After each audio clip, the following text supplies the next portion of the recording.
Welcome back to Gil's Arena, presented by Underdog Fantasy. Whoa, whoa! Damn, feels like we was just here. Back again. On the couch, had a fun Monday night. Thank you to everybody who pulled up to our Monday night watch party and enjoyed the show. Appreciate you, Gerald McCoy and Malik G for pulling up as well, and everybody else. Everything's still in the house, Gil, nothing missing. You good to go? I wouldn't even know. Okay. I'm just being Rich people I'm not even probably. gonna lie, dog. Rich people, I was about to snatch something. Unless they take some jersey and I can see it missing. I'm like, oh, there was a jersey right there. I don't know whose name it was, but it was right there. They got to take the jersey and rock it in front of you, like their friend Tarkenton. Mr. B, you're supposed to be here. What happened? We was looking for you. We was worried. Man, we was looking for Mr. B. Yeah, we didn't want Brandon. We wanted Mr. B. Up in the backyard. See? You made the right choice. Next Monday, I'm on. Next Monday, you on? Okay. But this is Gil's Arena, presented by Underdog Fantasy. As always, we got the legend Gilbert Arenas here with us. We got Mr. B, Brandon Jennings, back in the building. Raiders. And Kenyon Martin is back on the couch with us. After productive. Oh, you got the Raiders. Represent. Something Tropical different. flavor. Okay, I like it. And a reminder for all the fans out there, we have two viewing options for you, our traditional version and a mobile vertical version. Please watch one of them, watch both. Help support the show and support the movement. Here's what's cracking in the arena today. Jamal Murray and the Nuggets agreed to a 4-year max extension, but is Denver's championship window still open? Mark Cuban says Klay Thompson's life will be easier playing with Luka and Kyrie in the Mavs offense, but is that facts or cap? And LeBron is dead set on owning a team when he's done playing, but just how much does Bron have left in the tank? But before we get into all that, as always, this show is brought to you by Underdog Fantasy. Download the app, use promo code GIL, you get up to $1,000 in bonus cash, plus a special pick'em. And if you missed out on all the week 1 specials from Underdog, don't worry, we have you covered for week 2 of the NFL season. There's new specials dropping every day, including the CeeDee Lamb free pick on Wednesday and a 30% profit boost token ahead of the Bills-Dolphins Thursday night game. College football heads, there are also discounts for you on Saturday as well. Head over to the Underdog app, use promo code GIL to get $1,000 in bonus cash, plus all these special promos that we got for you. And as always, we do mostly fans at the end of every show. If you drop a good question in the chat with your Underdog Fantasy username, we use it on this program, you get a $50 bonus to your Underdog Fantasy account if you send us a video at mostlyfansgil@gmail.com and you're a member of the Underdog Fantasy family, $100 bonus to your account. And as always, we do the show on YouTube, but we got audio versions available on Apple, Spotify, wherever you get your podcast. So we talked about this a little bit last night, but we're going to hit it today. Last week on the show, you guys were talking about all the hate that 4-time Defensive Player of the Year Rudy Gobert has been getting and what he could do to change the narrative. Our own Nick Young suggested that he sock Gil or one of the current players in the league to send a message that he wasn't one to trifle with.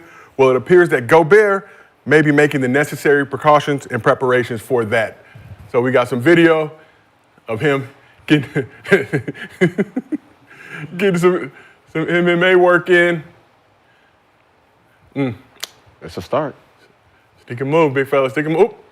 Oop. Dropped. Almost. Dropped. You leaving that? Man, he almost got dropped. Got him. Right there, he got dropped. Sacre bleu.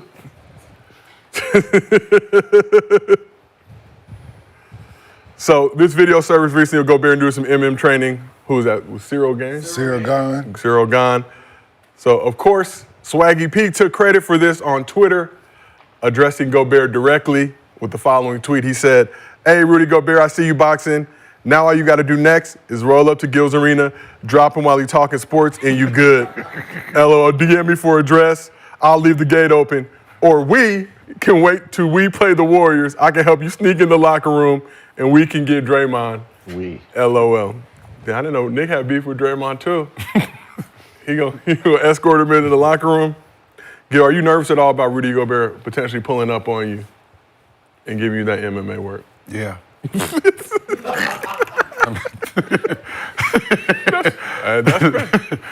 I'm as nervous as he was on a guy who was playing defense the whole time, but his ass is flinching.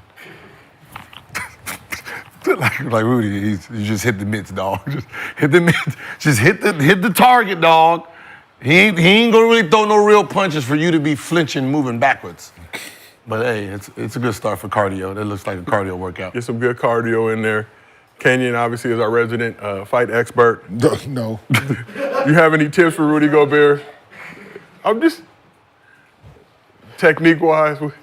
Fine, it's 7-2. It ain't so much. It's only gonna look a certain way. Fucking 7-2, 7-3. It's not gonna be fluid. Trust me. How long he trained? He's just too tall for the sport. Going for cardio, if that's what he's doing, he feel he need to protect himself. Maybe. I don't know. If that's the reason he's doing it for, kudos to him. You know what I'm saying? Yeah. I mean, well, after Working with Sam Gun is, hey. after the situation last season with Draymond, it would seem only right. Put your dukes up. He getting his Daniel San Karate Kid on.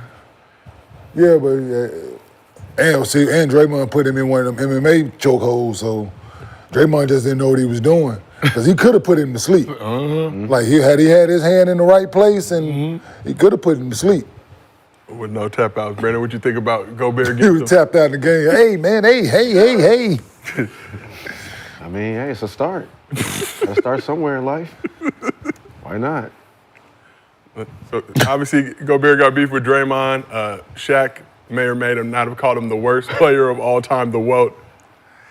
When you start off boxing or whatever, you wait till you like Become good. Yeah, wait till you like already. But to his credit, he's been doing something because his stance already. You can tell he ain't like he's been working on something already. Like he's been doing it. That wasn't his first time. Let me see this again. Like that wasn't his first time. Yeah, can we see he out there? Like that wasn't Rudy's first time. Yoga fire. Drop, But still, he's been punch, let it go. like he's been working on his stance. His feet are wide. Like most people, like dudes don't know how to do that already. You know what I'm saying? He's not bringing his feet together. He's keeping his feet wide.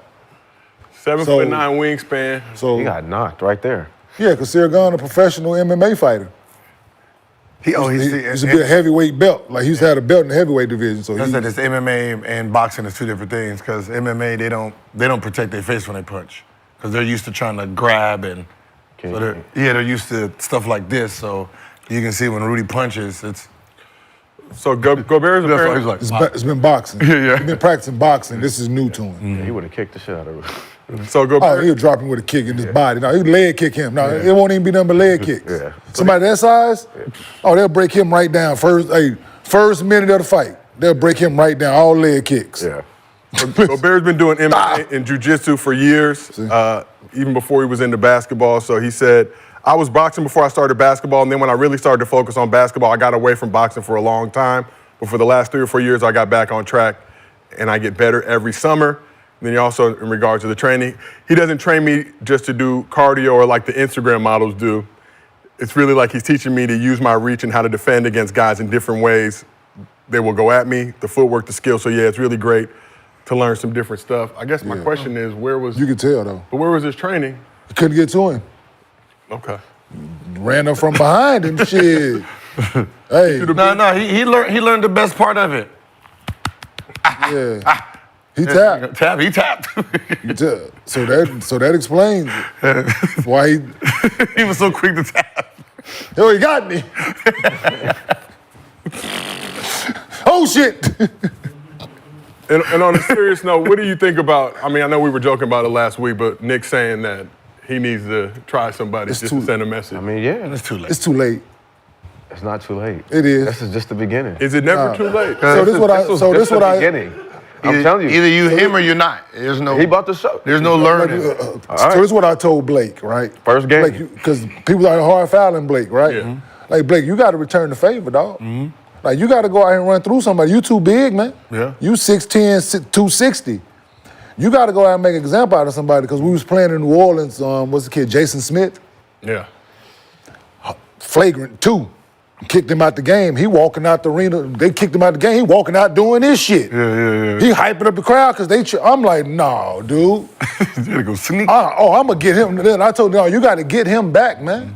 Yeah. Like if You nobody better else. fight back. No, next time when you play him, dog, you got to get him. You got to get him back, Black. So don't worry about getting kicked out. You can't worry about that shit at that point.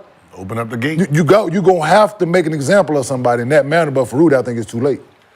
And just for you, Like it'd just be one of those rough years where, like, Like, it has to be a Draymond Green year. Oh, he got to start knocking people out there. Where he getting right? 16, 18, Like, flagrant fouls. Like knocking people out there. They coming there to dunk that bitch.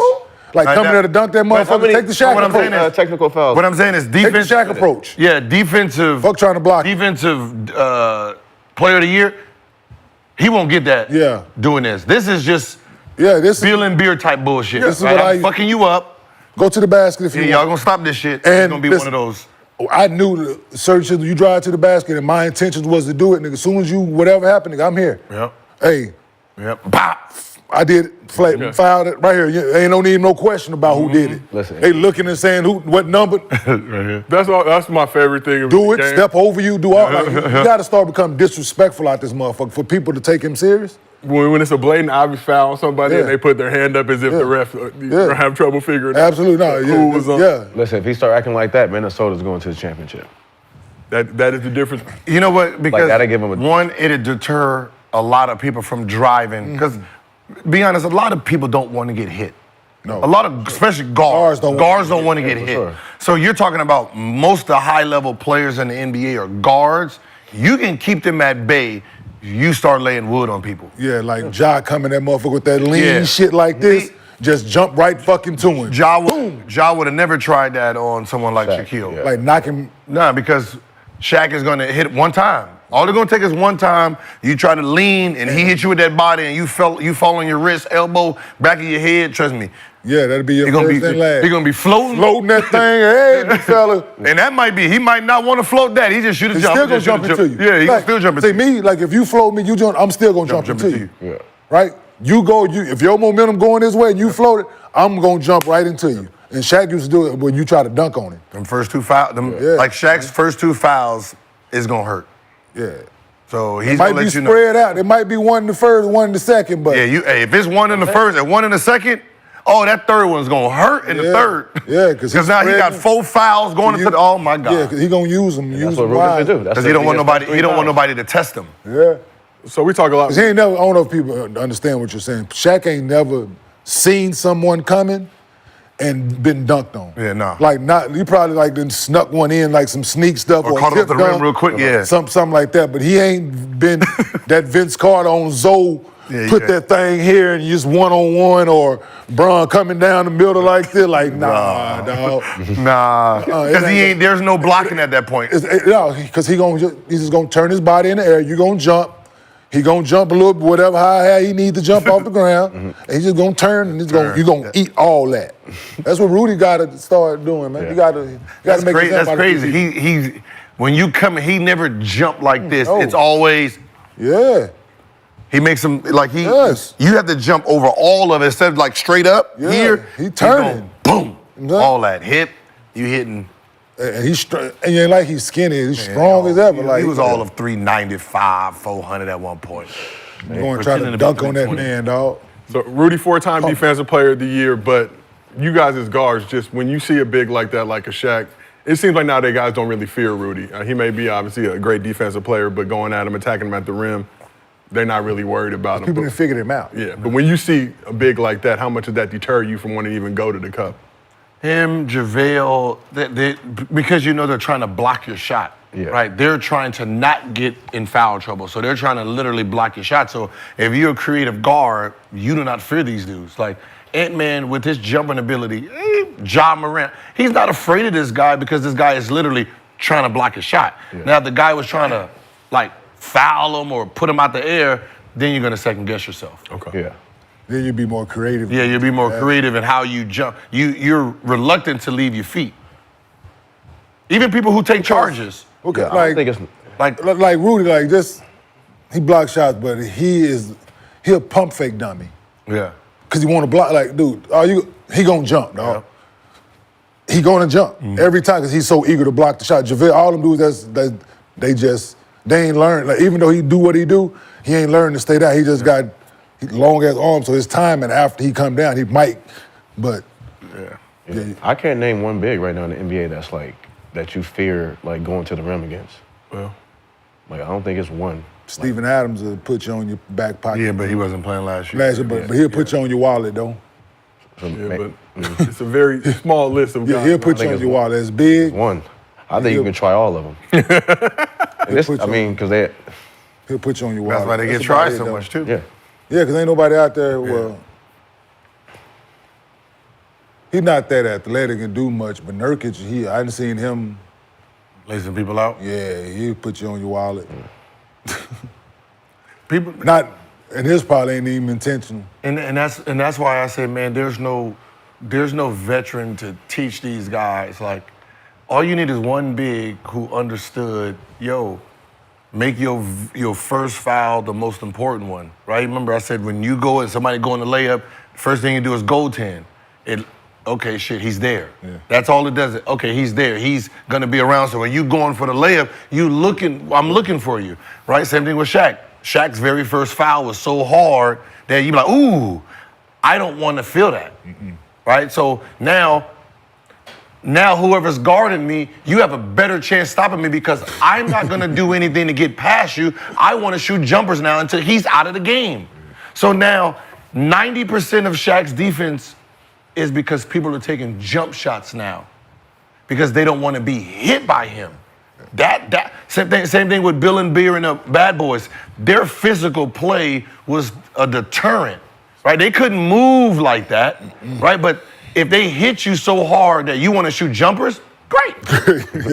Right? Good job, big fella. Like that is the key to some of this stuff. Make your first foul count. You will see people start taking more jumps.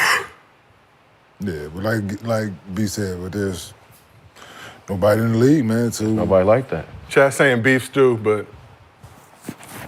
Isaiah Stewart. He don't. Is he a shot blocker though? No, he plays defense. But Is he a shot blocker? just somebody you know. So, so you got to be a shot Yeah, but blocker. I think Ja still come down and try, like I think you Ja got to be a try shot any blocker big too, in the though. league. Right, you got to be able to block shots as well. You just can't. Yeah. I mean, it feels like Wemby really the only one, but But he's not Real he thin. don't play. Yeah, he don't play. Real thin. what? Too thin in his What's so pocket. funny- For some reason, when they see it like, on it ain't the like hoop, no- Anthony Reggie Davis Evans. could be one of those types. Joel Embiid has the body size to be Yeah. one of those types. yeah. Right? Just to be just vicious Jumping to the into point where people. Yeah. just jumping into people. Yeah. But he got to save some of his fouls for offense. Yeah, because he gonna run somebody over. Jokic, he got the ball.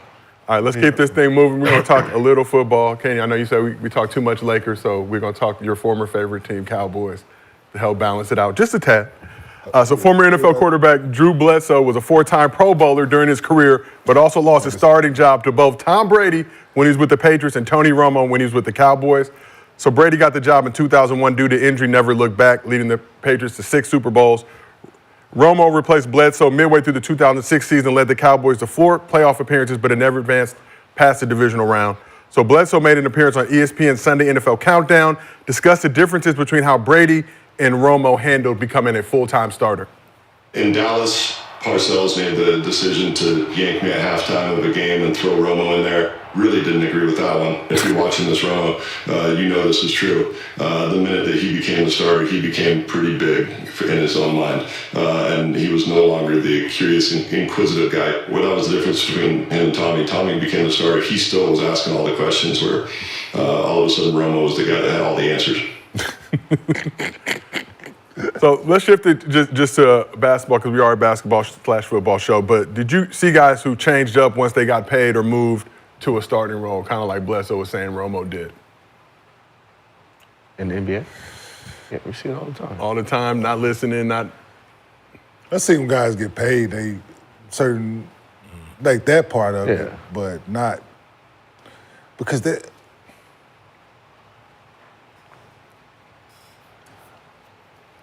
because it's not like the backup got, like Gil wasn't gonna lose his job to Nick, right? Mm-hmm. And then have to sit around to, like, Watch it give Nick all the knowledge, and now so it's Yeah. that don't happen in the NBA, right? For a guy to get paid, to get your job, and for you to have to stick like You got to stick around. Yeah. For you to be a backup to take someone's job, and then he goes Hollywood, he would lose it right back. right? So, what he's saying is he went Hollywood and now he thinks he's bigger than everybody else. Yeah, because he wasn't asking him for information. Without any knowledge. You can't do that in basketball because, goddammit, I got to see you tomorrow and I want my spot back. So now I'm coming at your head. So you don't really have time to celebrate and now you want to be Allen Iverson. You can't do that. Yeah. Right? Because I'm trying to get my shit back. Yeah, because he explained, so I was watching it live. He was, when it was on. So he compared it to Tom Brady, right? So when he lost his job to Tom Brady was still asking questions and was still inquisitive about certain things, this, that, and the third. Romo didn't do that. Once Romo got the job, it was like, I'm Brett Favre now. Like you Aaron Rodgers to me now. Right? I don't owe you nothing, right? This is basically what he was carrying it as. So like Brett Favre said when he got the job, when Aaron Rodgers was there, he was like, well, it's not my job to get Aaron Rodgers ready. It's not. Like, this is my job right now. I don't care if he develops or not, basically. Well, he still has something left in the tank, and but even drafting Aaron Rodgers. So it's the same thing. Yeah. I'm saying Bledsoe still feel like he had something in the tank, but Romo wasn't asking him for the advice no more that he was seeking while he was the backup. While he was the backup, he was humble. Yeah. Of course, you have to be in that situation. Because you, the starting quarterback, don't normally lose their job unless you playing like shit, you get hurt, or you said Parcells made the decision, so that was his guy. So when he got the job, he took off. So he started playing well when he took over. He got a lot of regular season success, so it ain't like he took over and sucked, and it was like, we should have gave it, Drew, you want your job back? Like, it didn't go that way. So he was Willie beaming on him, huh? Yeah. Willie beaming. Absolutely. Listen to Cam Rooney, dog. Exactly. Wally Pip, baby. And just for you, Wally Pip. And just for you guys, making that transition when you're in the league into a veteran role, were you willing to give back that information to younger players, and did they come get it for you, or were they kind of stubborn in their approach? No, I've always been to give back and talk to guys if I see something that can help, especially young bigs. Like, I do it to this day. Like, but still, when I'm playing, if I'm out there, if I'm on the bench and I see something that can help you, because it's helping us, right? Yeah. Like, I don't want to. So this is the thing about vets, right? I don't want to play 40-something minutes into the playoffs. So during the regular season, I was cool with playing my 34 night, my 33, 34 night. But if that 33 or 34 night was 27, 26 at that time, I didn't care. I wanted you to go play well so I could sit over this bitch in game number 47 of the season and relax today, right? So if I see something that could help in game 22, right, I'm gonna help you, I'm gonna say it. Because in game 47, I might, hey, young fella, I ain't got it today, dog.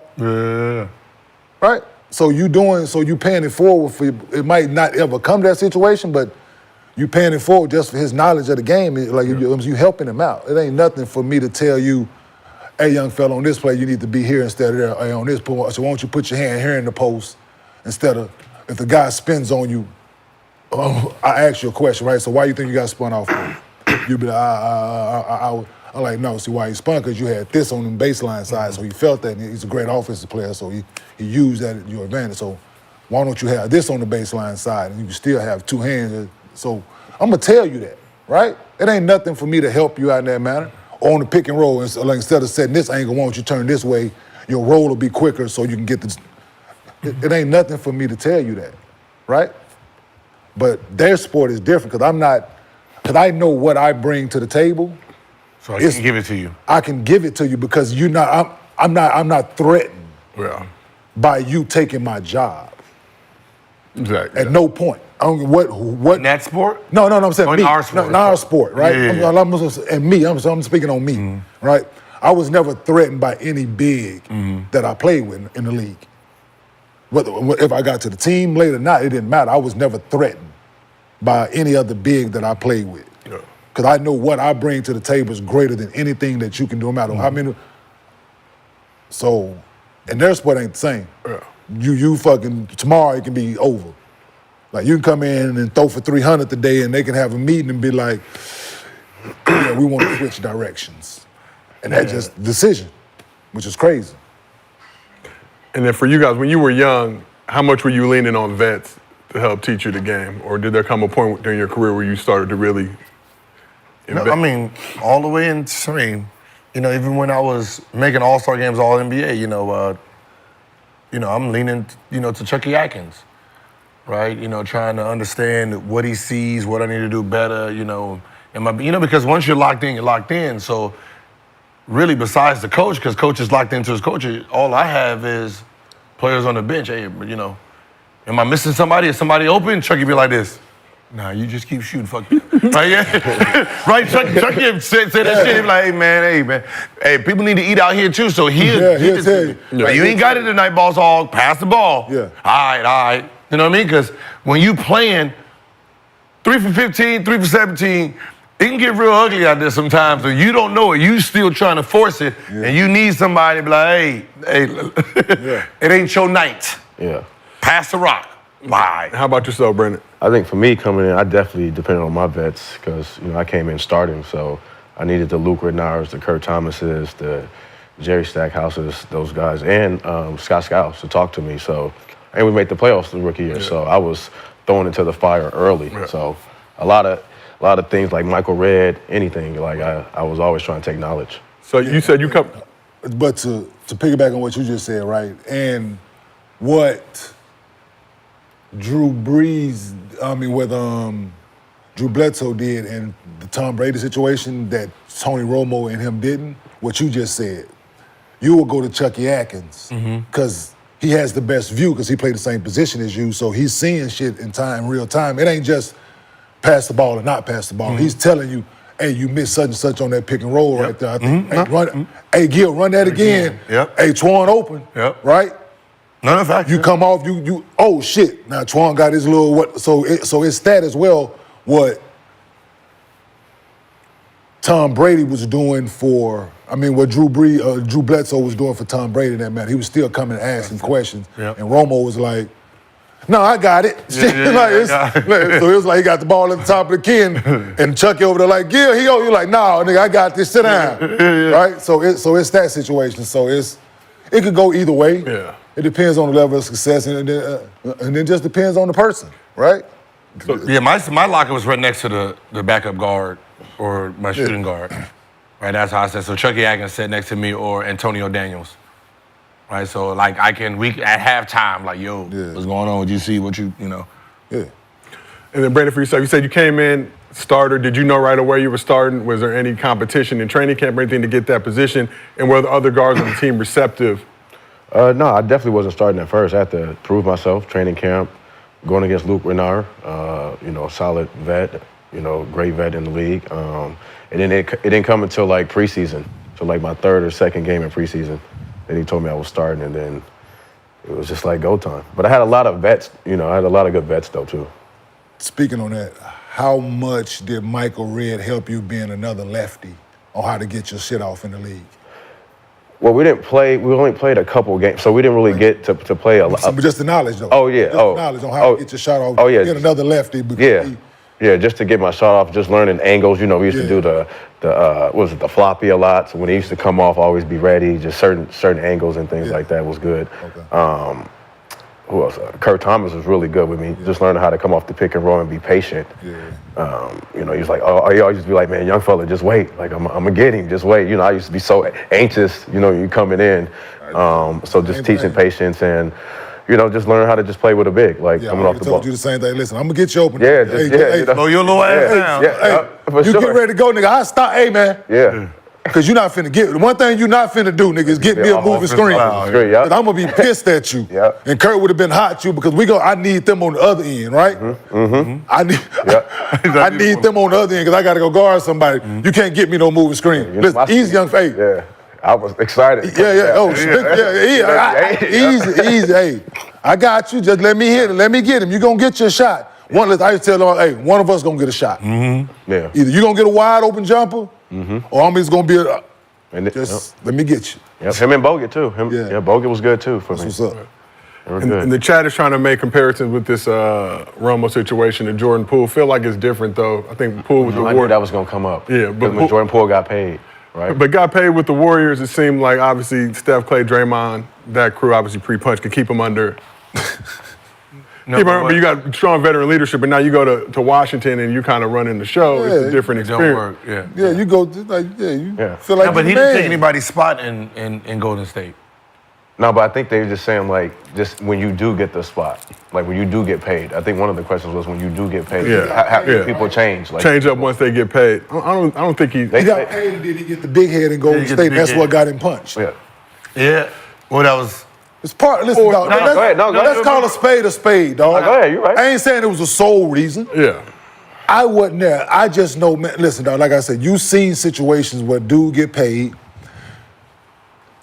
But this he wasn't not- that one. This wasn't that one though. It ain't all the way here. He wasn't But- getting paid yet. That but- punch got him paid. So the punch got him paid. Yeah, the punch Okay. got him paid. Like, Oh. yo, I'm Sue. Touch me, dog. Here's the money. Right, that was Take it. Yeah, that was one of those. But I mean, So all right. So my timing was off. So I got like, this is because you got to remember, everyone gets paid in the summer, and you have to think about it like this. When you're talking about NBA, there's no you're starting and then the person you took don't play no more. Yeah, Right? still, You know what I mean? yeah. That's not the case in NBA. So, there was never gonna be where he took Steph. Let's say he took Steph's spot, and then Steph is on the bench and he's playing 48 minutes. That's not gonna happen. Steph become the 15th man. Yeah, that ain't gonna like, that's happen. not- So Steph is gonna be in the rotation as a sixth man, working to get his position back. And then usually the top three players on the team, it's really hard to take their spot. Yeah. This is not you come off the bench, I'm having a bad night, you get 30, and then the next game you starting. That's why the Pajinski thing and the Klay thing was so appalling to us. Yeah. Right. Like, whoa. Right? Yeah. Oh, you did. Hold on. Just for him, like Guard of the that's- future, we want you taking 10 cares? threes a game. I know, but No. Last That's year. last But, year, like, right? Come off the bench, you be like, For who? Him? yeah. Right. That's real. Like Yeah. shouldn't lose my. I've been doing this too long. And then he gets it back, right? It kind of. Yeah, because you're making it just playing with people's. But damage is probably done at that point. Absolutely. Obviously going to last Mentally. year of his Mentally deal. it's Mentally, done. like, Yeah, I absolutely. need a Checked out. fresh start. Checked out. Change your heart. Okay. Like, Klay was checked out when that shit happened. Yeah. Guaranteed. Checked out. And then for you guys, obviously making the transition from young players to vets, who was the first person that you took under your wing when you were actually a vet? When I was a real vet, I would say most of it was like Orlando, Jameer. We used to have great conversations talking about the game. And then when I was in Memphis, and I had the young boys, Pargo and Josh Shelby, right, teaching them how to, train before practice, get ready for a game, and taking a cab over. They were dealing with elements that had nothing to do with their talent. Hollins was just a veteran coach. Yeah. Right? He didn't want to develop young guys and he didn't want to play young guys. There's just coaches like that, right?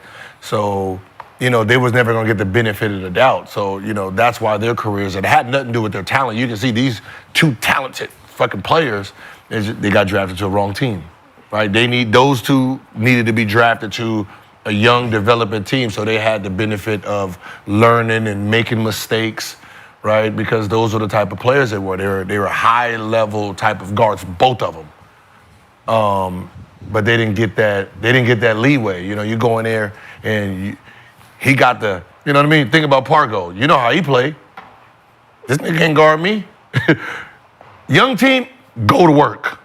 Veteran team, hey, get the ball down there. He over like, who you lucky I was about to hit you with the bat. Now he don't look like himself. Now he's out there just wasting minutes. As I already give it to the vet. At least I know Gil ain't gonna try nothing dumb because he can't move. You know what I mean? Like he can't move like that. He ain't gonna be trying that. He gonna play safe. And that's what I need from my backup. I need my backup to be safe. I don't need my backup trying to be John Morant right now. Even though you got those abilities, I don't need that right now, right?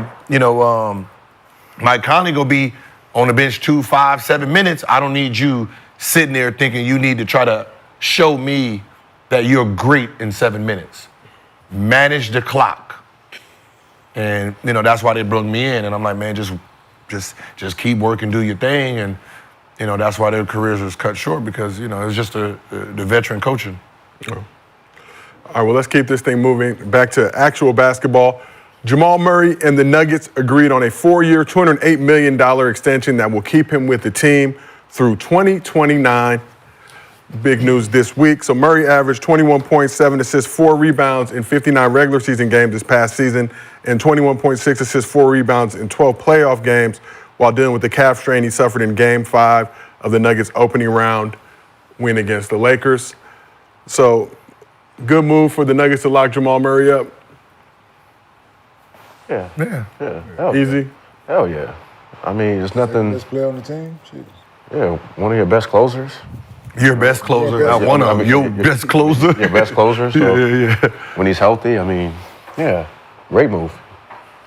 And do you He think earned it too. So obviously, Murray had the calf strain in the playoffs, went and played with Canada in the Olympics, struggled, only averaged 6 points per game, 41% on 2-point shots, 14% on 3-point shots. Do you think that have any impact on this season coming forward, or will it motivate him to No, show he's because one of the best guards in the no, league? because the game is just different overseas. He shouldn't have played if he wasn't healthy.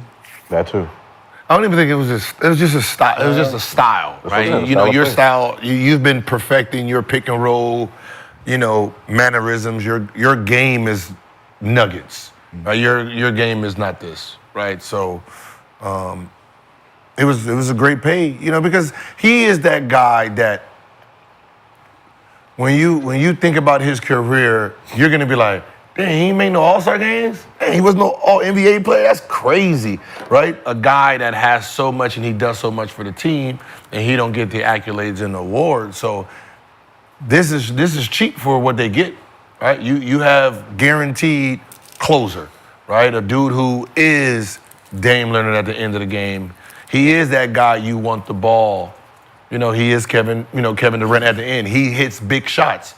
So for him not to be an all-NBA player or all-star and you get him for this price, because he could have easily been signing 305s, the 325s, right? Easily. And no one was going to say, oh, that's too much for him, Yeah. right? Right? So 208, That's cheap. y'all stole one. You think the injury has something to do? The injuries? No, I just think that his so team what? is so good and he's like Jimmy Butler in regular season, right? His demand you don't demand all-star play from him in regular season because how the team is. His greatness comes in the playoffs, right? Okay. He is truly an all-NBA player, all-star when playoff games start. So, him getting hurt is the reason they fail. But he's cheap for them. I know there wasn't really no negotiation. No. Like, yeah, I need the max. Cool. Because I'm paying, I'm paying a super max player max. Yeah. So Murray entering his 8th season, missed one of those years, obviously with the injury. But do you expect him to take a leap in this season to now get to that All-Star level, All-NBA level, or is he bought in to what the Nuggets want him to do? It's just tough, man. The position that he plays, right? They play through Nikola. You know when Nikola's going to average. What would he have to take? He averaged 21 last year. That 21 would have to be 26, right? So 5 more points on his regular season average. And that still might not get it. And I'm saying that because it's still the position that he plays is tough, right? That guard position in the West is. Depends on where they're at. Even if they top 3, you're talking about just you got Shea, Luka. That's it right there. Yeah, but what if they won? Yeah, You know what I'm saying? So you got Kyrie. Shea, Luka as the guards as starting and backing up, right?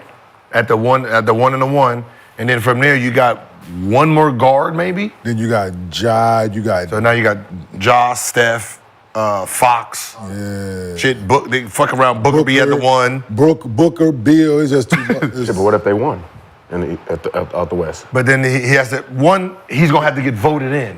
That is the thing. Like he's gonna be voted in by the coaching staff, right? And that's only the If record. Denver is 1 at the break and he's averaging 23, 23, yeah, and he hit If he's averaging 23 at the break and Denver is 1, yes. But he's got He'll have to be all-star. He'll be But all-star. he got to make sure Steph Curry ain't balling. His team is 5th. Yeah. Because because it ain't gonna be Steph ain't gonna be at no 23 something. He's gonna be at 30 something. And then if he's voted in, so who's getting voted in? Him and Luka? Then you still got Him and Luka. You still got Anthony Edwards. So that means Anthony Edwards is coming off the bench because it's not voting, right? Then you have Ja Morant. De'Aaron Fox. And then now he's fighting with De'Aaron Fox. De'Aaron Fox averaged about 26, 27. Kyrie, right? So so he has to be top 3, and he's averaging about 25, 26 because the other guards, that's a bad night for them. Yeah, no, I just think it helps. I just think it helps if they're number 1 at the break. When he was when he was 1 the first time, he didn't win. No. He didn't get in. Yeah, but if they're 1 and he's hitting shots and he's like hitting big. Well, he gonna have to be putting people in the mix the first half of the season. It has to be it's not even about him averaging, it's the look of it. Yeah, that's what the look. The look, like, he can hit 4 game winners like he's been doing, but those 4 game winners got to be like coming from half court, bop, made somebody fall, boom, hit it with a 50. Like, it has to look like he's just like, oh, shit. And he's still averaging 23. Yeah, The bubble. Yeah, The bubble. the bubble. Yeah, The bubble. Yeah, but that bubble was different, though. Listen, if he can get into that bubble mode. That bubble Jamal Murray was a problem. So speaking of Jamal Murray cooking, so against the Lakers in the first round, dominant 2-game winners. For his career against the Lakers in the postseason, he's averaging 27, 7 assists and 5 rebounds. Yeah, y'all probably don't want to see them no more. But y'all probably want to leave the Nuggets alone. Oh, I mean, yeah. Jamal Murray cooking. But why is he so good against a team like the Lakers? Guard play. Lack thereof. LeBron can't guard everybody, and Davis can't guard everybody. Yeah, that's fair. So it's guard play. He out there, like, Gil know you see them match up certain guards, you like, man, they ain't got nobody over there You know today. that too, B. You seen some guy, you like, man, they ain't got nobody over can guard me. So they see that playoff matchup, you like, oh, this is food. And for you both, how excited did you used to get when you used to see a squad coming up on the schedule that you knew that their guards couldn't do nothing with you? Well, they had guards and all of them were slow. I know both of y'all was like, shit. Yeah, but that's what I said. There was only, it's not this time. He's coming in a different time. My time, any guard that was very high level, they weren't scoring guards, right? So J. Kidd, right? Like, J. Kidd is, he's here. But when it comes to saying, all right, I need to play D, J. Kidd is not trying to give you 20, right? If J. Kidd is hitting shots, he'd give you 20, but for the most part, he wasn't trying to give you 20 points a game, even if he had a mismatch problem. So most of the time, I'm little compared to him because he's stronger. He gonna go in the post to create the double, to boom, boom, swing it, dunk on. That was his, he was rarely gonna go, same thing with Andre Miller. Andre Miller gets you in the mix down there, but he wasn't going to try to give you 30, 40, 50, right? Yeah. So, but for the most part, I was coming at everybody knowing that there was really not going to be a guy who was going to try to give me the buckets back. But just because they're not giving you buckets, that don't mean they're not dominating the game. Yeah, but you rebounding and throwing the ball to somebody else, your triple-double, 10, 12, and 12, ain't got shit to do with me. Yeah, that adds up for 30 points. Cool. Right.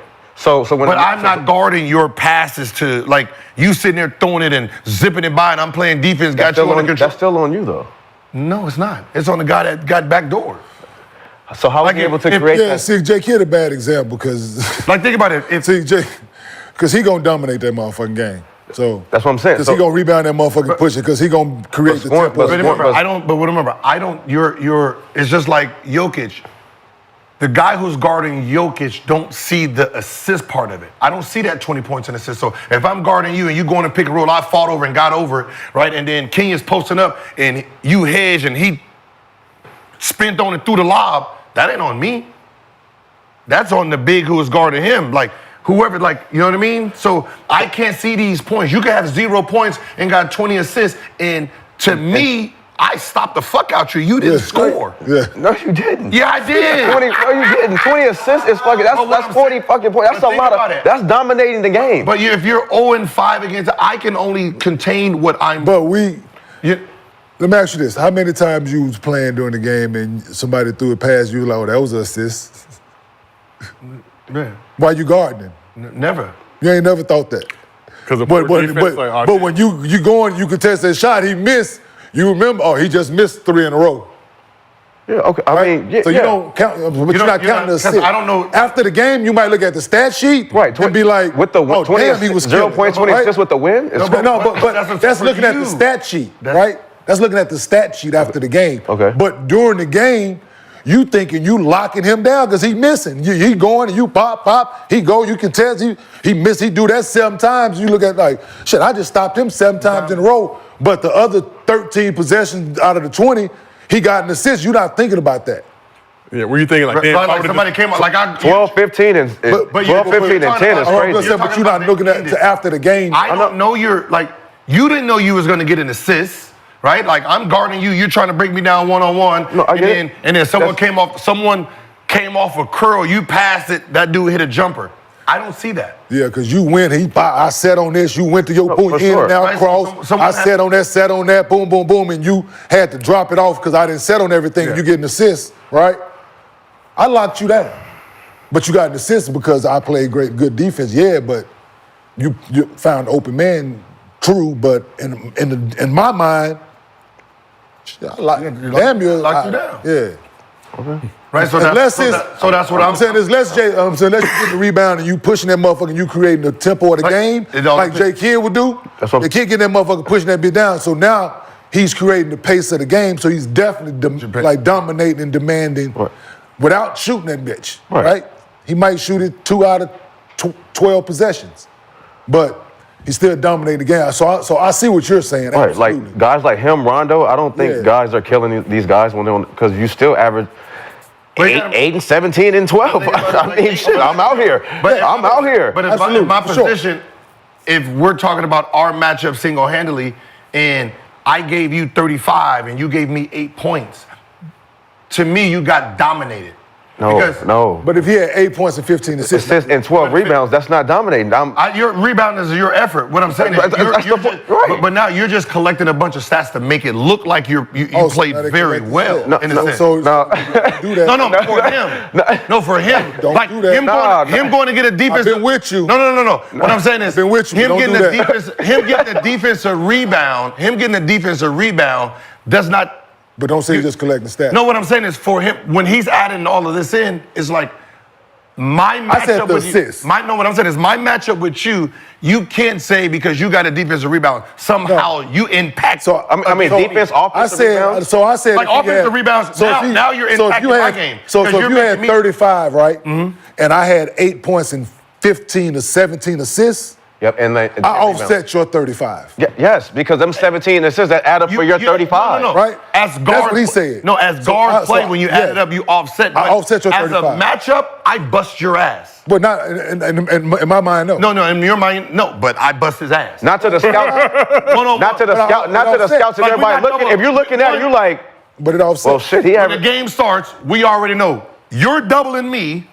We're not doubling you. No, we're going to give you the 35 because let him score 35. We're doubling you because you're doubling me because you cannot guard me. No, we're not. We're not doubling you. No, that's because yours is coming here. So we're like, oh, yo, he's, watch the back doors and all that stuff. It becomes everybody else's responsibility. Because now I have to watch. You don't backdoor because he's looking for this, or watch out for the curl. Stay in front so Kenyon don't spin. That becomes that thing. Those guards aren't doubling you. If Rondo and you're doubling me because I am hurting you one-on-one. If Rondo and Jay Kidd is guarding you, they're not doubling you. They're going to guard you up straight up, and you're going to have your 40. But we're going to come down. We're going to have our 10, 17, and 12. But your 17 assists. Now you are dependent on them scoring. Yeah. Right, and they do right. My teammates score. Like if you got three backspins off of Kenyon, and we was like, yo, don't let Kenyon catch the ball. No assist for you. Yeah, but this particular situation that we speak of, right? We're talking about one particular game, right?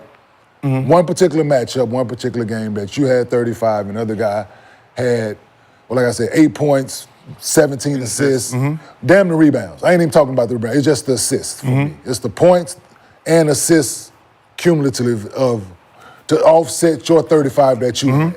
We can look at the stat sheet at the end of the game. You can have 35 points. If I go out and get 8 points and 17 assists and we win, You're satisfied with it. My plus is definitely better than yours. No, you can think about what you're saying. Like you have to go to the stat sheet to make it make sense, right? You be like, oh, okay, so Brandon didn't lose his matchup tonight. That's how that looked. But just the game itself, you was getting dog walked. You're getting dog walked individually because you can't contain. You're not containing your guy. Yes, I'm stopping you. I am. I can't No, but control The game plan is for you to get 35. What I'm saying is, I don't know what I don't know. But it ain't just how many assists. So just being creative, right? This point guard's getting assists, right? So Rondo and J Kidd, right? Rondo as of late. How many plays are they actually running for him to just set out that motherfucker the old school way, run this triple, and for you to he being creative, right?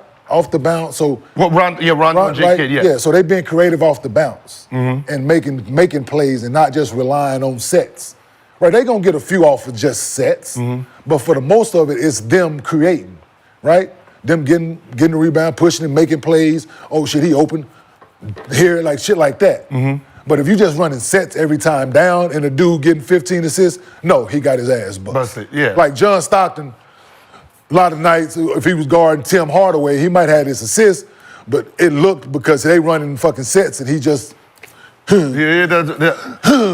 if it's that, then absolutely. Like, I don't care. Yeah, but I'm saying Rondo and J Kidd, they're coming. But I'm saying, they're creating that shit, bro. There's only a few. Like, I don't give a fuck how many assists Calderon have. You got your ass busted every night, right? Because you're not doing anything. You're not getting into the defense coming in, right? And then you suck the defense in, and then I threw it off. Now I'm in trouble because I can't contain you. Yeah, you're not scoring, but you're sitting here doing this. Those are the Rondos. But somebody like, let's say Zoe, Lonzo Ball. Yeah. 10 assists, you know his 10 assists is coming from catch it here, pass it here. He shot a 3. Yeah. Okay? Shot a 3. Throw it in.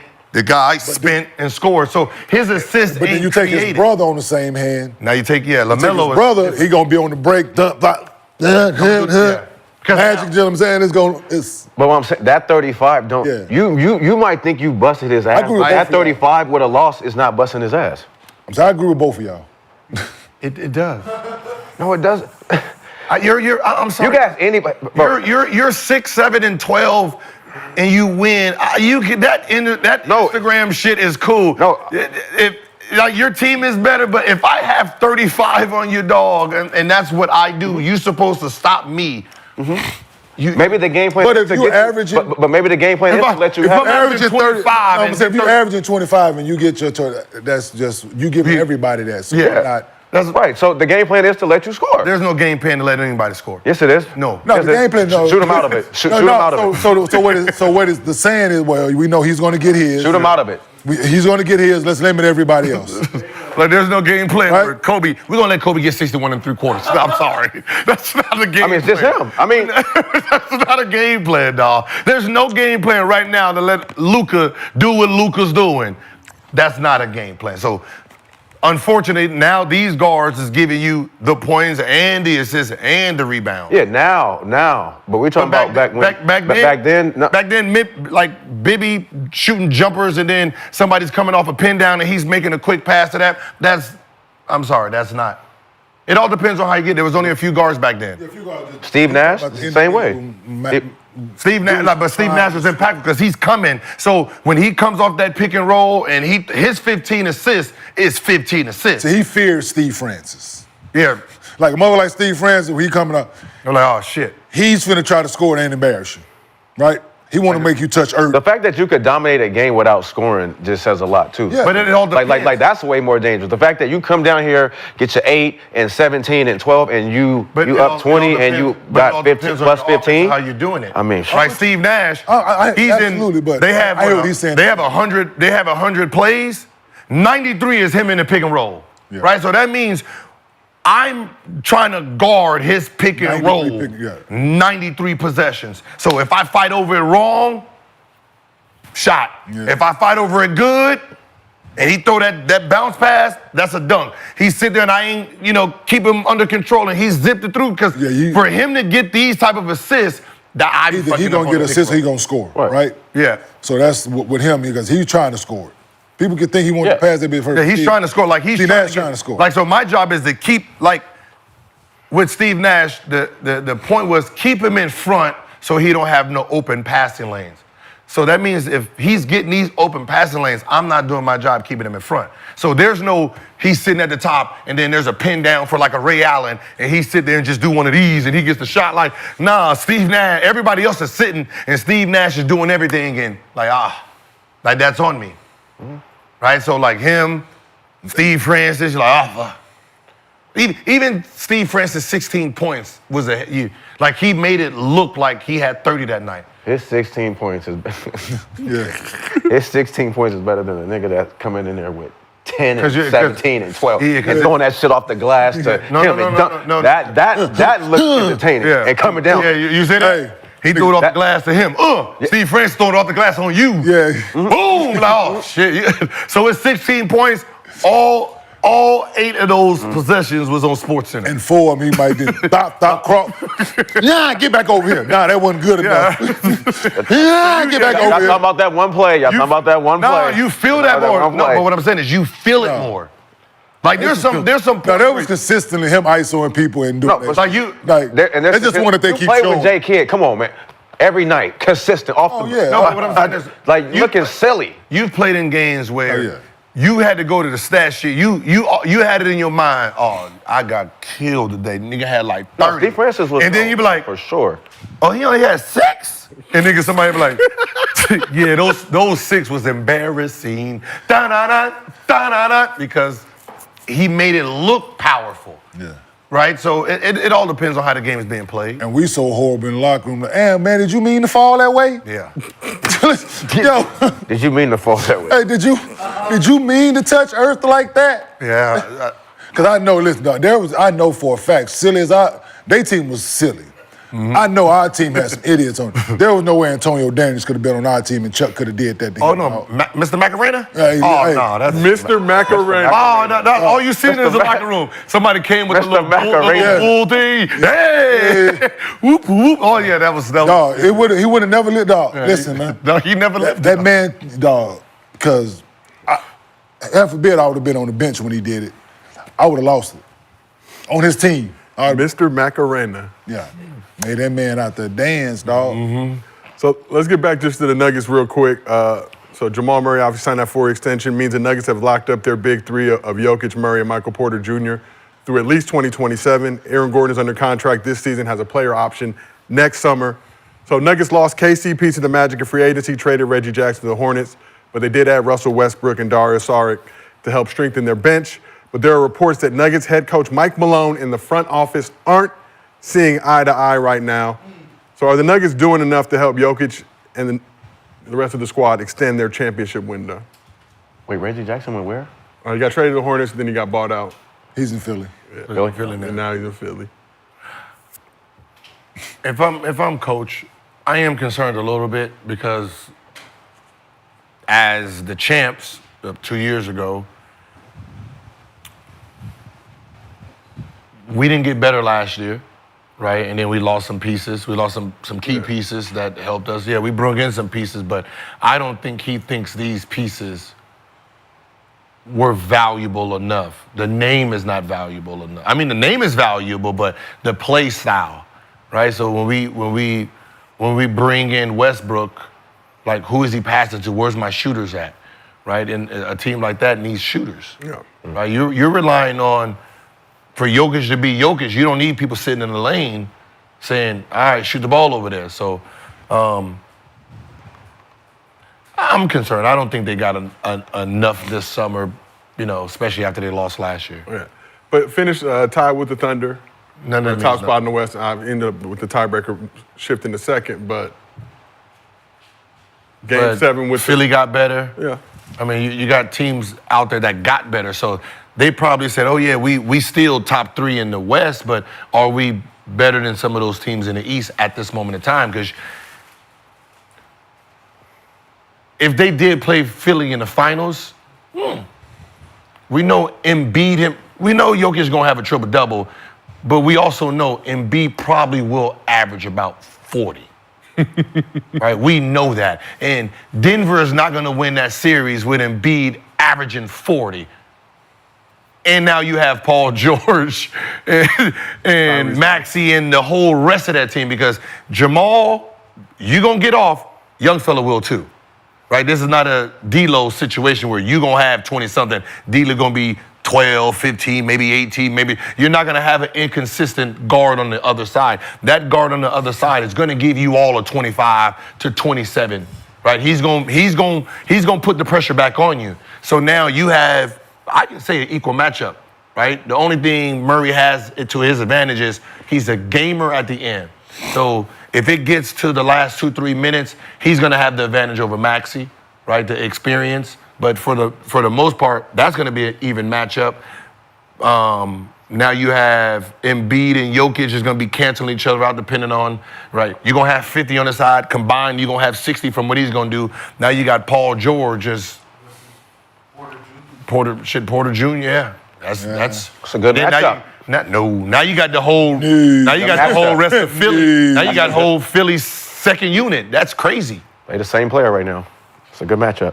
Now you got the Philly's whole second unit, where Philly's bench players. Don't do that. Because Reggie Jackson over there too? Don't do that. And Eric Gordon, don't do that. Yeah. Caleb Martin, don't do that. Kyle Lowry, don't do that. Yeah, you got, see. That's what I said. Andre Drummond. And the most important piece, yeah. So if you're Kenyon Martin Jr. Yeah. So if you're a coach over there, you're really concerned. Like, we didn't get enough pieces.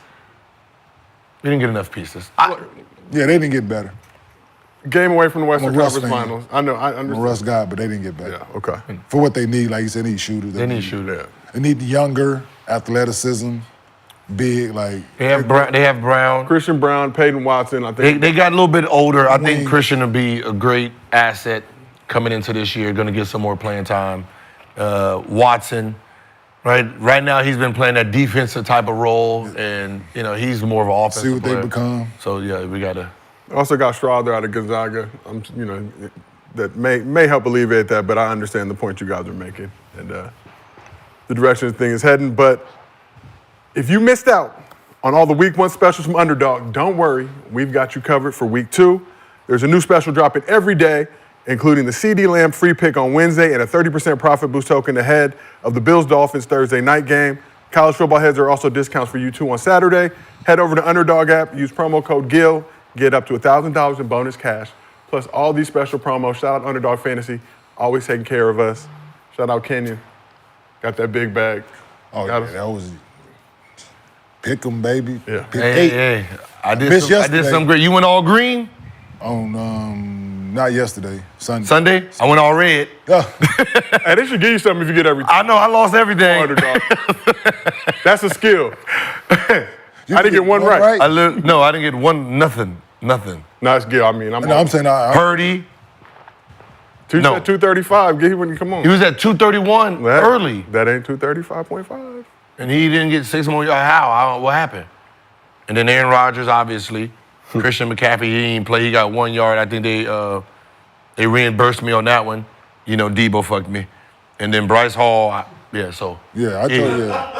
Oh, yeah, my ticket was messed up yesterday because it was bad mojo on the ticket because Christian McCaffrey didn't play. Yeah. Like, I was feeling yucky when I got the call. He wasn't playing. I'm like, I didn't mess my whole mojo up with the ticket. Because that's how we were preparing going into it. like- If CMC was going to be in the mix. But you have to adjust. Yeah, But let's it's keep gonna be a good NFL season with these pick'ems. I'm gonna tell you right now. Got off to a great start Week 1 for me, so it's. I went back to the WNBA. Yeah, see, Yeah, you said that like it's a bad thing. Consistent. No, yeah, they consistent. They reliable. For average 15. Gonna get you 15. So we talked about the Nuggets adding Westbrook, but easily one of the most disrespected players in this era. Seems to always be catching strays. So during a recent episode of ESPN's Get Up, football analyst Ryan Clark used Westbrook to make a comparison on the difference between Lamar Jackson and Patrick Mahomes. Lamar Jackson right now is like Russell Westbrook, right? We watch Russell Westbrook throughout the regular season and even in the playoffs have these great statistical games, have this huge impact on what teams are doing. But you remember when he and Dame Lillard went head to head and it got emotional. He couldn't make a shot, right? Everything he was trying to aim, every time he was open, it was hitting the back of the iron. It wouldn't go in. And what did Dame Lillard do? At the end of the game, Dame Lillard sidestepped, shot the three, and he hit us with the right. That's the right. That's the difference right now between Lamar Jackson and Patrick Mahomes. So after ESPN NFL posted the clip on their IG, Westbrook's wife Nina said enough was enough and offered this response. She said, "My goodness, just as a basketball fan, we couldn't even wait for the NBA season to start up before the Russell slander begins. This doesn't make any sense. Two, the only comparison to be made between Russell and Lamar are that they're both unicorns and amazing at what they do. Three, I've never met Ryan and I'm sure he's a nice guy, but please stop. Four, and finally, before you start hating on Russell, at least let the basketball season start. Let him miss a layup or something first. I'm still enjoying the peace and the silence." So Russ shared his wife's response on his IG story. Clark later responded to Nina saying, "I meant absolutely no disrespect. I'd go down in fighting for Russ. He's one of the best ones to me." So Westbrook, first ballot Hall of Famer, a reputation for being a hard worker, great teammate from all the guys we've talked to that have played with him, all speak extremely highly of him. So why does Westbrook still continue to get so much slander? It's weird. It's real weird because they were. I don't know if the media was trying to discredit his numbers. It was like they were trying to discredit his triple-double. Yeah. Because it was too easy for him, right? And he's changing history. And you know when motherfuckers have heroes, it's hard for them to let go sometimes. And I think while trying to say, hey, these stats ain't really real, right? You became disrespectful to the man who was doing it. Absolutely. Right? Oh, he's stat padding and start doing all that dumb shit when if it was that easy, why isn't everyone trying it? When Magic Johnson was trying to catch John Stockton in assists, you don't think he was going out there trying to forcefully make assists, making passes that he shouldn't be trying to make or turning down shots to get an assist? When people are trying to do this, when John Stockton was overpassing, no one said those were padding stats. Padding stats when a guy's trying to get the block record and he's giving up offensive rebounds, he's trying to sit here and get these blocks. No one's counting those. Dennis Rodman's going out of his way to miss. He don't give a fuck about his shooting percentage because he don't score. But he's sitting there missing these layups to get these offensive rebounds. No one used it then. But now you're talking about someone getting a whole bunch of defensive rebounds. You messed up. You made what he did seem like it was easy. And that became the main issue when everybody was like, oh, that's just patent stats, fuck that. And then it just became this disrespectful thing on someone who was out there working his ass off. Yeah, I mean, it seems like Westbrook single-handedly made people devalue the importance of a triple-double. Triple-double used to hold this high regard. He does it for a couple of seasons, and now it's, well, maybe it's not that big of a deal. It hasn't happened since. You think because he's not, really, media-friendly, so they try to, try to act like what he does ain't like that. No, that's what it is. It's the same thing where these same people are voting, same people are they got your legacy in their hands. So if you don't kiss their asses, they sit there and fuck with your legacy, and that's the big problem with sports. That if I don't kiss this person's ass, now he's going to write something negative towards me, and then he's going to spin it in a way because he has the platform to do it, and he has the voting right to do it. Yeah. It's that shit. It's confronting the fans. It's easy to paint a picture. It's easy. It seemed like that time with the Lakers really would kind of set it over the top. Yeah, as you guys know, Lakers Nation, they're going to come at anybody. It don't really matter. Because people picked a side, man, when him and the Kevin Durant thing. People pick sides. But Ryan Clark, that man sit at home mind his business, dog.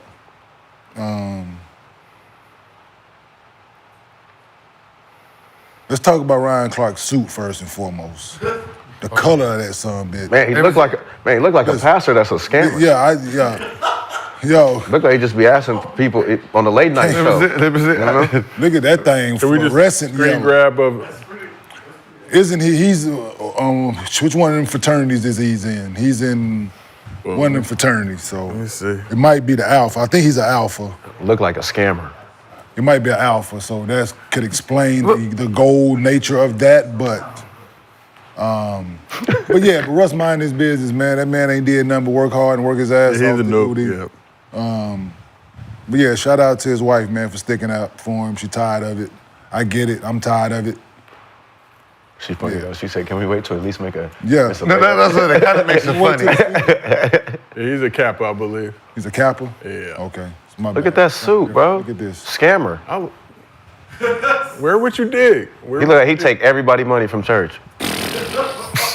He on TV a lot. He got to diversify his fits. I understand, and he normally dresses nice. No, Ryan Clark normally puts it on, but that he missed with that one.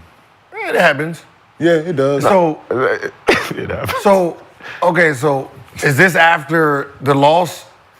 Now, okay, This This was Friday after the Friday Thursday after.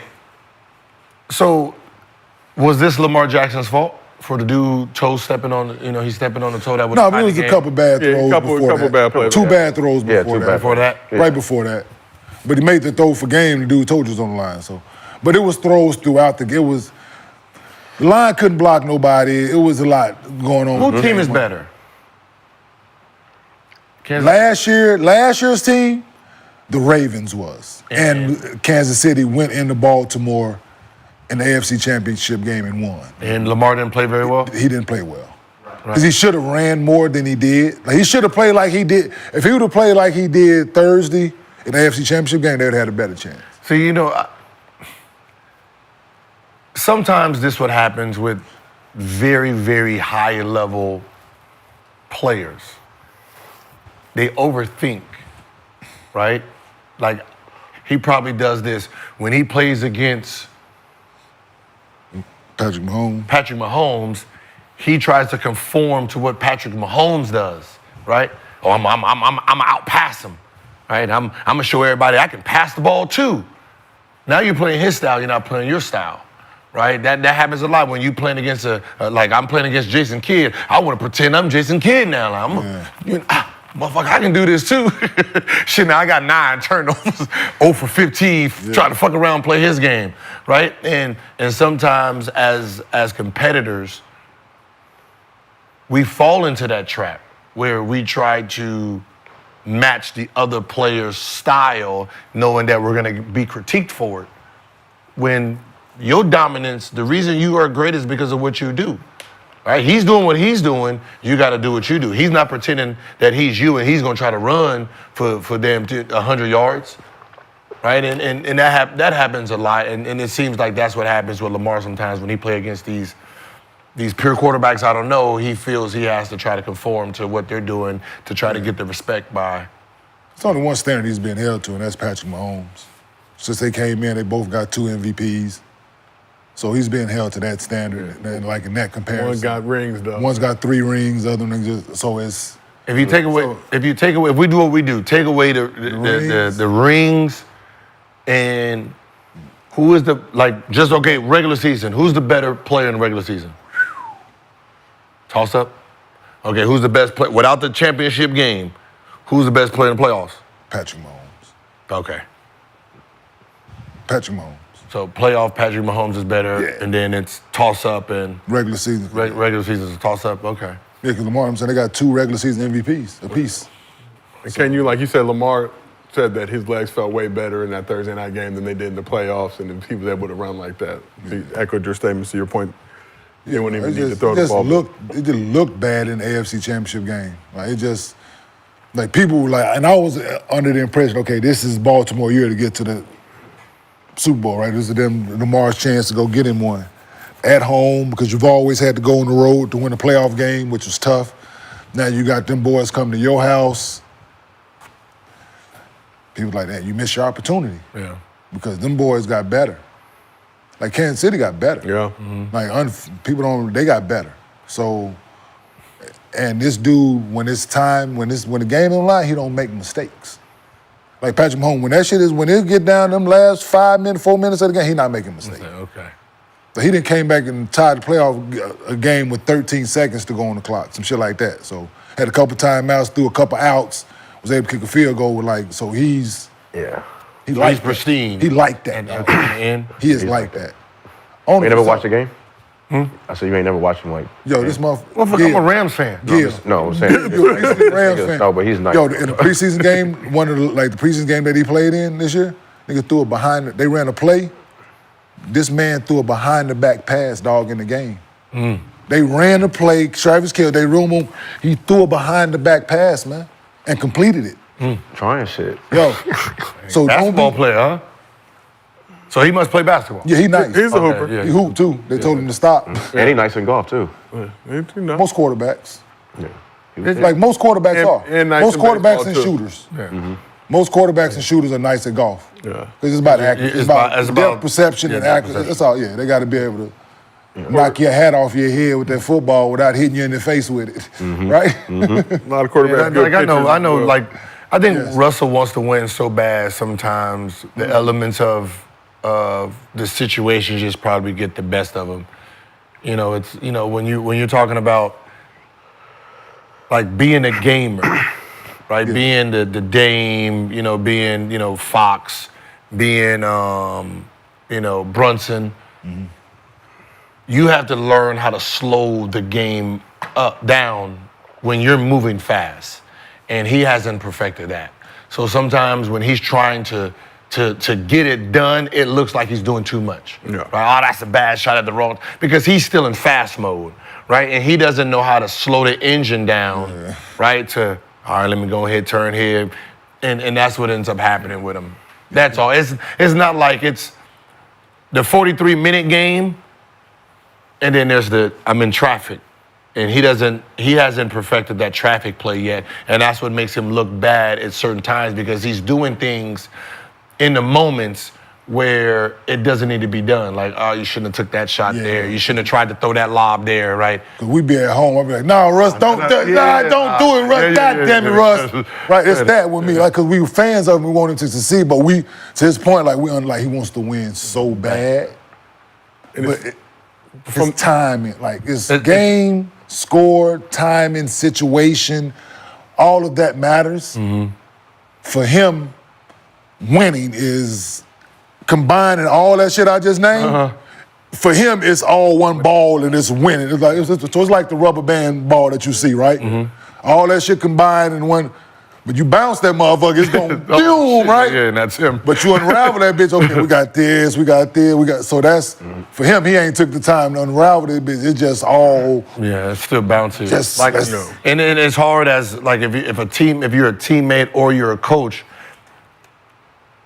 it's hard to tell him to just take it easy, because he does so many, you remember when he got the 3 offensive rebounds to get that right there is part of this ball, where greatness does happen into it, because his engine's moving so hard. I got to get the rebound. You miss, boom. Yeah, I got to get it again. I go get it again, boom. Shoot it again. A normal mind wouldn't have done that. Yeah. Right? That's a Dennis Rodman mind. There's only certain people who can think that fast and go, and sometimes you got to slow it down too to hit these key shots to make this right play. And that's the only thing and I think that's where everybody's judging him. Yeah. Right, so that's where these moments, and somebody like Ryan Clark makes a statement, is because you're putting so much of your vision of Russell Westbrook on these little plays here and there. So if we ask somebody who don't like Westbrook, or who has this negative thing on Westbrook, and say, all right, why you don't like him? They'll have 4 or 5 plays that stick out in their mind of his whole career. Yeah. Wait a minute. Right. Yeah. But it's a lot of players though. There's a lot of players. So you could have named somebody else that's been in the clutch like that, and but when you think about clutch players and you say, oh, who's the most clutch? Right? They'll name you somebody and they'll be like, all right, name me the clutch moment. There's only gonna be 3. Yeah.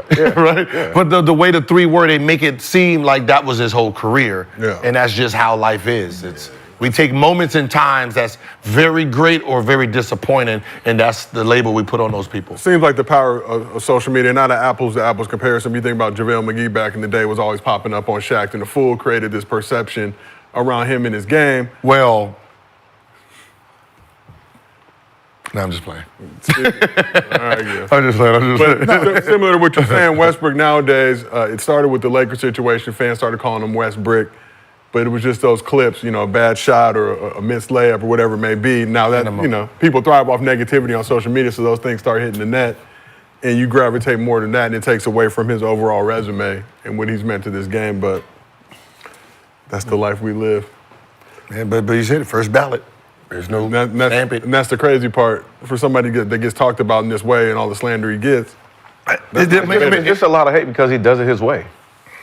He's He does it his unapologetic about doing it his way. Yeah, he does it his way. Like he liked to. And when people say it's this way, it's like he plays, right? I'm sorry, if you have to pick a player, there's one thing that I know with Westbrook. I don't have to convince him to go out and play hard. No. Right? And the one thing you can't teach a player, he has it, right? So no matter how you feel about him, you don't want to play against it, right? Because you don't know what's going to happen. 40s, 20 and 20. You might run into one of them.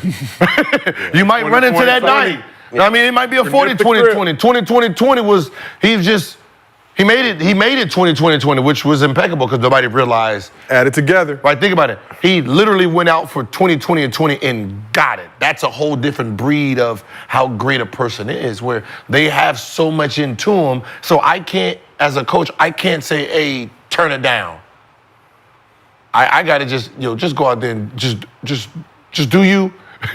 Last 2 minutes, we'll have another conversation, right? And that's the thing you have with Westbrook is go out there, go, and then we'll talk again in the next 2 minutes, and then the last 2 minutes of the game, and then we'll figure out what type of style we're gonna play now. But telling somebody like Westbrook don't go hard is crazy.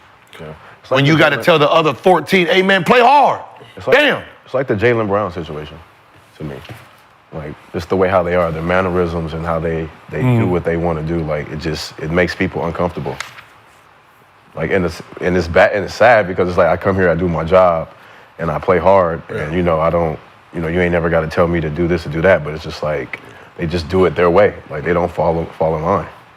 And we talked about this a little bit earlier, but how much do you guys think Westbrook will move the needle for this Nugget squad, bringing that energy, bringing that style of play to this team? Without knowing, well, we know one thing: he's gonna make everybody accountable, going hard, playing hard, practicing hard. Even if they already do that, he's gonna turn it up another notch, right? He understands the pecking order, so there's not gonna be some ego coming in. He knows who teams this is, and he's gonna be cheering them on. And that's really all they need, right? In the playoffs, when somebody like Murray is out, a guy who has capability of giving you a triple-double, you have that, right? There's different things when you're talking about star players, having them as backups. You have a triple-double guy as your backup, which means if something goes down and you put him in, the capability of greatness is in him versus a backup guard who's never done it before. I'm not expecting this person to have a 10, 10, and 20 game because he's never had to. But I know this guy, with, let's say, Dwight Howard against Jokic. We know he's a 3-time Defensive Player of the Year. So him stopping Jokic, there's no surprise there, right? But we needed it. We needed all of that defensive player to stop him, and he did. And then from there, now Rondo coming off the bench doing some Rondo shit in the finals. Okay, we have Rondo doing that. That's what this move is. When you need Westbrook to bring in one of those games in the playoffs, 2 or 3 for that playoff series to win one, he has the capability of doing it. Yeah, because when it's all said and done, you can put him out there. Yeah, you know what you're going to get. He gonna make this, like you said, whether it's an offensive rebound, it's a charge, he might take a charge, he do it all, man. So you just... And he can give Jamal Murray rest on defense, too. Yeah. Picking up 94. Yeah. At this point in my career, I'm just picking up 94. Well, let's keep this thing moving. Klay Thompson was one of the most coveted free agents this offseason, deciding to dip from the Warriors after 11 seasons and 4 chips to join Luka, Kyrie, and the Mavs. So Klay's numbers were down this past season with the Dubs, but he still averaged 18 points, 3 rebounds, 2 assists, 77 games, shooting splits of 43, 39, 93, while playing the 3rd lowest minutes per game in his career and getting the move to the bench at points during the season for the first time since his rookie year. So during a recent interview with Jalen Brunson on his roommate's podcast, Mavs owner Mark Cuban had this to say about how Klay will fit with the Mavs this season. You know, at Golden State, he had to always be on the move. They had that motion offense where he was always coming off screens and running. You know, we don't do that, right? Or not nearly as much. I'm sure we'll run some of that action for him. But just standing in the corner and, you know, standing in the, you know, in the wings and just catch and shoot from Luke and Kai, hopefully his life's going to be a lot easier. So we'll be able to defend, make shots, and have a lot of depth. So let's play a game of facts or cap. We haven't done it in a while, but we're bringing it back. Klay Thompson's life will be easier in the Mavs offense. Facts or cap? Life is easier? Facts. I'll say facts. And why do you think that? no.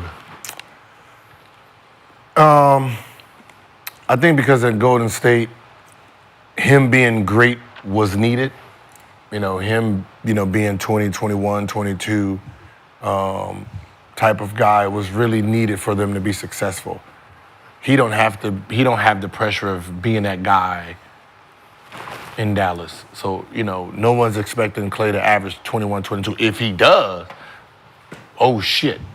But for the most part, that offense is ran by 2 dudes, and you know, him hitting 2 threes, a 3, you know, him going off during this season here and there, cool. But just the pressure itself makes it easier for him to just relax and just go out there and just. So you think hit shots. less pressure on Klay with the Mavs, or is he coming in motivated, trying to prove that he's still?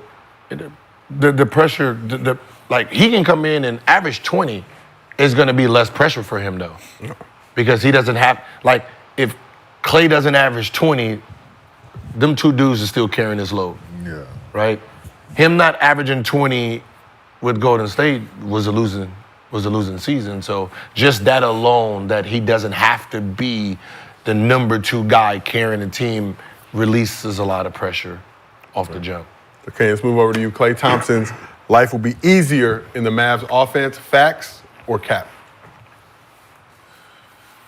Captain Obvious. It's no brainer. Okay. I thought you said cap at first. Captain Obvious. But Captain Obvious, okay. Captain Obvious. Captain Obvious. No, it's one of them situations where, yeah, of course it is. Like you don't have to do much. Mm-hmm. To Gil's point, yeah, if he averages 20, great. If you don't, cool. If you average 15, cool. If you average, it's just, yeah, because like you said, them dudes gonna create the shots for him. He still can defend. So yeah, that's stating the obvious in my opinion, right? Because he's gonna get wide. One of the best shooters his game has ever seen, with one of the fastest release times in. So, yeah, wide open shots because them other dudes draw so much attention. Mm-hmm. Other guys have gotten better that was younger. The guys have gotten better that's around them as well. So, yeah, wide open shots for Klay. So facts. What's so funny is they can come out the gates real hot too. Yeah, Yo, so is he talking about what's like the Klay that was just there, like the way he's been playing with Golden State, not the Klay that was with KD, right? Because he's saying a better. Period. No, I guess He ain't got to run around. Yeah, our last version of what Klay. You don't have to do a We whole said bunch period. of So when KD was there, because I don't think he was. I think he was a better 3rd option when KD was there. Yeah, he's just a spot shooter. But so that's what he's saying in this moment. Like so he'll be better in this moment as well because I think his job was easier when KD though. So, No, his that's job gonna would be be, the so that's what he's same. saying. Same shit now. same shot. You're going to be the 3rd option. You're the 3rd option. You got Kai, Luka, Kai, however you want to word it. You just get to play free basketball. You get to play free basketball. Okay. So Take 11 dribbles and score 60. Okay. you can get shit right. You 12. You can have an extra dribble. So it's that. Nah. So he'll get back to that Okay. version of himself, hopefully. Brandon, you think Klay's life will be easier in the Mavs offense? It's gonna be way easier than Paul George's in Philly. So I'll tell you that much. Me don't know why we went and there, Kid but have a bet, so he know I'm coming all year. I'm trying to demolish the team. Paul finna kill him. It's Dallas versus. No. I have a bet with Kenyon that the Bucks will finish higher Then Philly. than Philly in the East. Talk to me. But you're rooting against Southern California legend Paul George to do so? No, I'm not. I'm just getting. Lose. He just said he want him to come in second. He don't want him to be first. Okay. He ain't saying he want him to lose. This be the first loser. He just want his team to have a better record, and I just don't think so. Yeah. So you say facts to Klay. I don't think y'all got better. Huh? We did get better. Damon Y'all didn't get better. Who? That's it. That's it. Well, we needed to get a year under our belt. Doc coming back, regrouping, refocus. I'm about to go out. I got to go out there anyway. So he got them boys playing with a weight vest I'm on. tell you what's going on. Hey, I'm come back. We don't need to know what's going on. You know? so you got them boys playing with a weight vest on with they one hand handcuff. We know what's going on because it's always been going on in basketball itself. Who won championship last year in football? Chiefs. Chiefs. Who got better this year? Chiefs. Okay. Right? Right? The team that won the championship went out and got better so they can try to win another one knowing everybody else is going to get better to dethrone them. In the NBA, we don't do that, right? We win a championship. We think this motherfucking team is good enough to run it back-to-back without any new players, knowing that whoever we lost to is going to try to get better. Whoever came in third or fourth, they're going to try to get better. And that's what Philly did, right? That's what Philly did. They got better. Like, we want to win this year. We don't have time to fuck around, right? So if you're the champs last year and you're not looking like, okay, they got better shit, we need to add some pieces too. You can't be stubborn to your own winning success, right? You know, Jordan and them got better. Right? Golden State, they lost, but shit, they instead of saying we're gonna get a new piece, they went and got a whole star. Let's go, boom, right? Yeah. So would And I don't think Denver did that after they won the championship. Nope. In Milwaukee, they did get Dame, but you knew what your flaws were last year. You should have cleaned those up too while you was at it. Yeah, I think so. This summer. So would you say the Celtics got better? Who they get? They just locked everybody Just up. out there, but Oh, that's what's up. what about the Knicks? You said the Knicks got better? Yes. Yes. Six. Add Bridges. Add Mikal Bridges. Absolutely. What about Sacramento? Sacramento got better. I mean, yeah. So you don't think the Celtics But- retaining that crew, not letting any of those dudes dip? I think that's crucial. It's crucial, but But there's got to be help. you couldn't have upgraded. I mean, you know, Porzingis, they won without Porzingis, so him coming back, but you could have upgraded, some pieces in there because you do have flaws, right? And do you think you can sit there with a full roster, with your roster, do you think you can beat Philadelphia? Straight up. Philly scared me, man. No, what I'm saying is that's how you have to sit back and think. Like, fuck. Us five, we locked down our five, the next five. Yeah. Do we think we're good enough to beat them? Yeah. If I can't say hell yeah, then that means I need to upgrade somebody. Right? If I can't just be like, oh yeah, we'll forward them or we'll 4-1 or if that's not, if you be like, oh, this is gonna be a good game, then you need to upgrade. No. Hey, I don't want good game going across my mind and I'm the defending champs. Domination is it's domination. Like that means because if you would have asked them last year, hey, they'd be like, yeah, we would have 4-0 the fuck out them. If you're talking about, this will be a good game, then you need to upgrade because that means they've upgraded enough to get on your radar. Because they did. But enough to close that gap? Philly? I'm just saying. I think they've Celtics won the East by 14 games last season. Help. Joel wasn't help. I understand. Joel missed it now, so you can't do that. Yeah, I'm not going to be sitting there praying that he get hurt the whole season because I don't want to face them. I don't want to face them. Yeah. Yeah, they a problem, dog. Because there's one thing that Joel Embiid do that Boston don't do. Get to that free throw line. And you're gonna get them. Him and Max, they gonna clean up them free throws. So back to Klay. When it comes to Klay's life being easier with the Mavs offense, and just one more follow-up on the Klay talk. How much is this game going to benefit for playing with Luka and Kyrie and having two guys? And will he suffer at all with having two guys who are ball dominant? Or does he just get to hang out in the corner now, shoot it at will? Like I said, shoot it at will. He played with Kevin Durant and Curry. That was a different Klay though as well.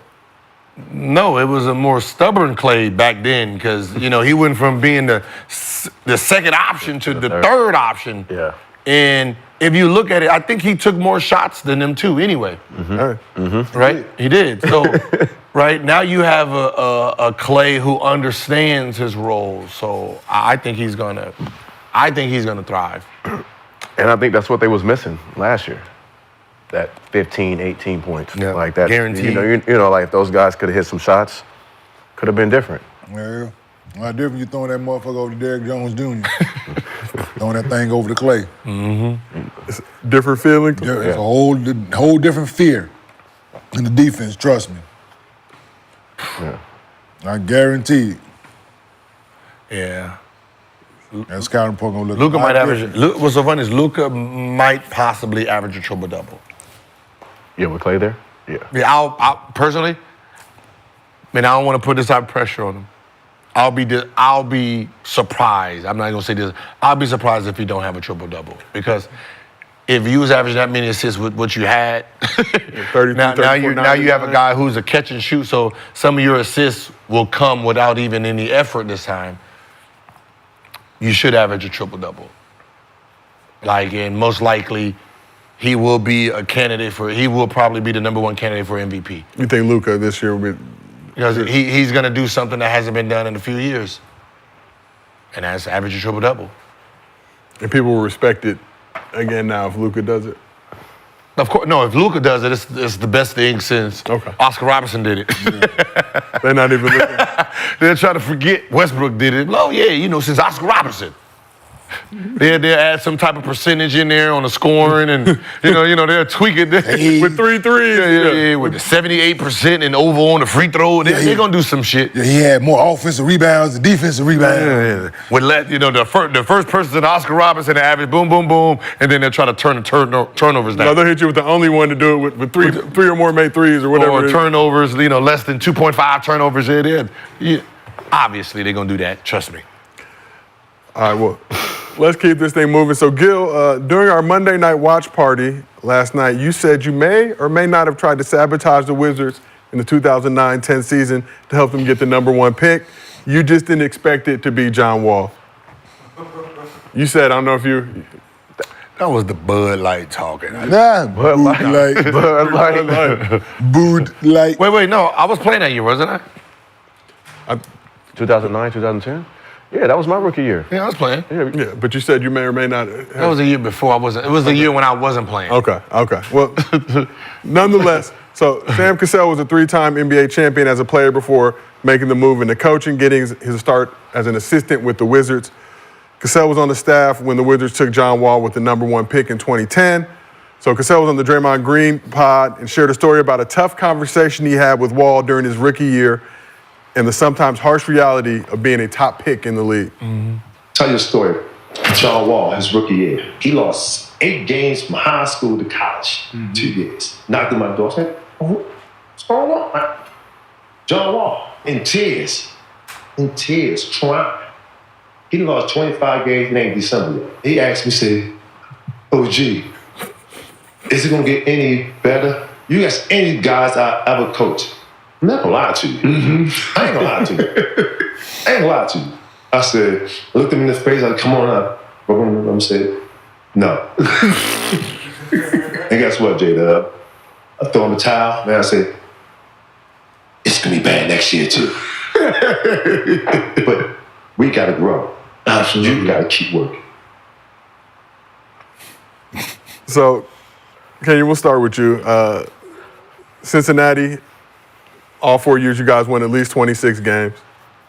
Senior year, you were 29-4. Rookie year with the Nets, 26 and 56. 26 and 56. 26 and 56. Gil, you were 55 and 15 your 2 years at Arizona, including a championship game appearance. 21 and 61 with the Warriors. Brandon, a little different. You made the playoffs your rookie year, but how hard is it dealing with being on a trash team in the league, especially as a young player, and this is your entryway into the NBA? See, like just coming in as the number 1 pick, right? I know I'm gonna play. That's the only guarantees that it was, you know what I'm saying? Like, look, that we had so I looked at the situation like you were saying, like, y'all had the number 1 pick for a reason. Like, y'all were trash last year. Yeah. So, same squad, you just added me. I don't know what I'm doing, so wasn't expecting really to win too much. But just going out and hoop and having an opportunity. You know what I'm saying? So, yeah, the only win 26 game was, it was tough. Yeah. But I don't know how long it's losing streak. Like, I don't know if it was, for us to win 26 games, it was, yeah. But, no, it was something to take some getting used to a little bit. Did you come in at least optimistic? Like, all right, I know that they added me. I'm going to be the difference maker. I'm going to get this. I was just going to hoop. Like, Okay. I didn't know if it was going to translate into wins or not because it just, I know training camp was hard as hell and Easy run. nah, but it was that, man. I just go out and try to, yeah. 'Cause like I said, I knew I was gonna play, so it wasn't nothing other than just going out and hooping. And at what point did you recognize or realize, like, all right, we're gonna be trash this year, and I just got to deal with it? Oh yeah, like, you know what I'm saying, we had a few losing games in a row, stuff like that, like 5 games here, 6, like, so you know when you lose, I ain't never, like you said, I lost 4 games my senior year. And 2 of them was the one I got hurt and the one in the tournament that I didn't play in. So honestly, I only lost 2 games my senior year. They lost 4 games. No, I'm saying the team lost 4, but the team, when I was on the floor playing, we only lost 2 games.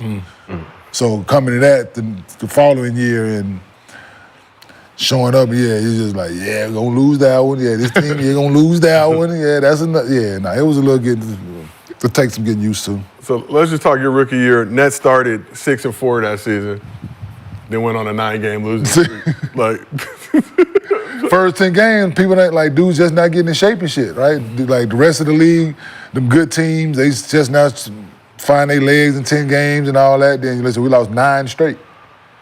Then it was from there, right? point, all right. So, but that's the formula though, right? If when you're thinking about the college to the NBA formula, the worst team in the NBA is taking the winner, right? You're rewarding, and that's always been my thing. You're rewarding bad habits. You're rewarding losers, right? So we're taking this winner over here, this very great guy, and we're putting this great mindset on this losing team. Nah.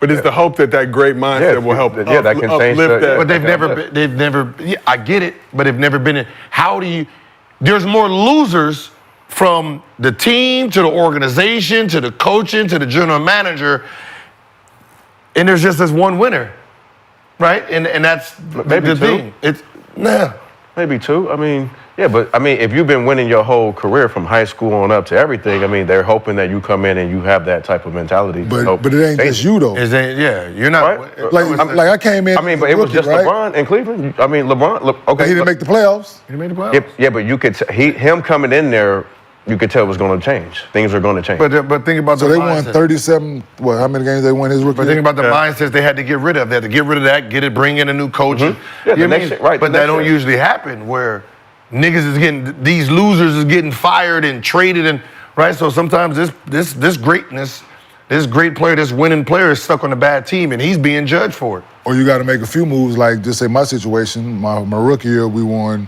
Was that 26 games? Yeah. Next year, we trade for J. Kidd. We move a few pieces and we make it to the finals. Same team, yeah. Right? Right, but he went into a situation where they were losing. Next year, boom, why are we changing this? But that didn't start with him. That started with upstairs. No, right. So that does start with him though, because he's the #1 pick. So was in we the like mindset. his How mindset. many teams have done that?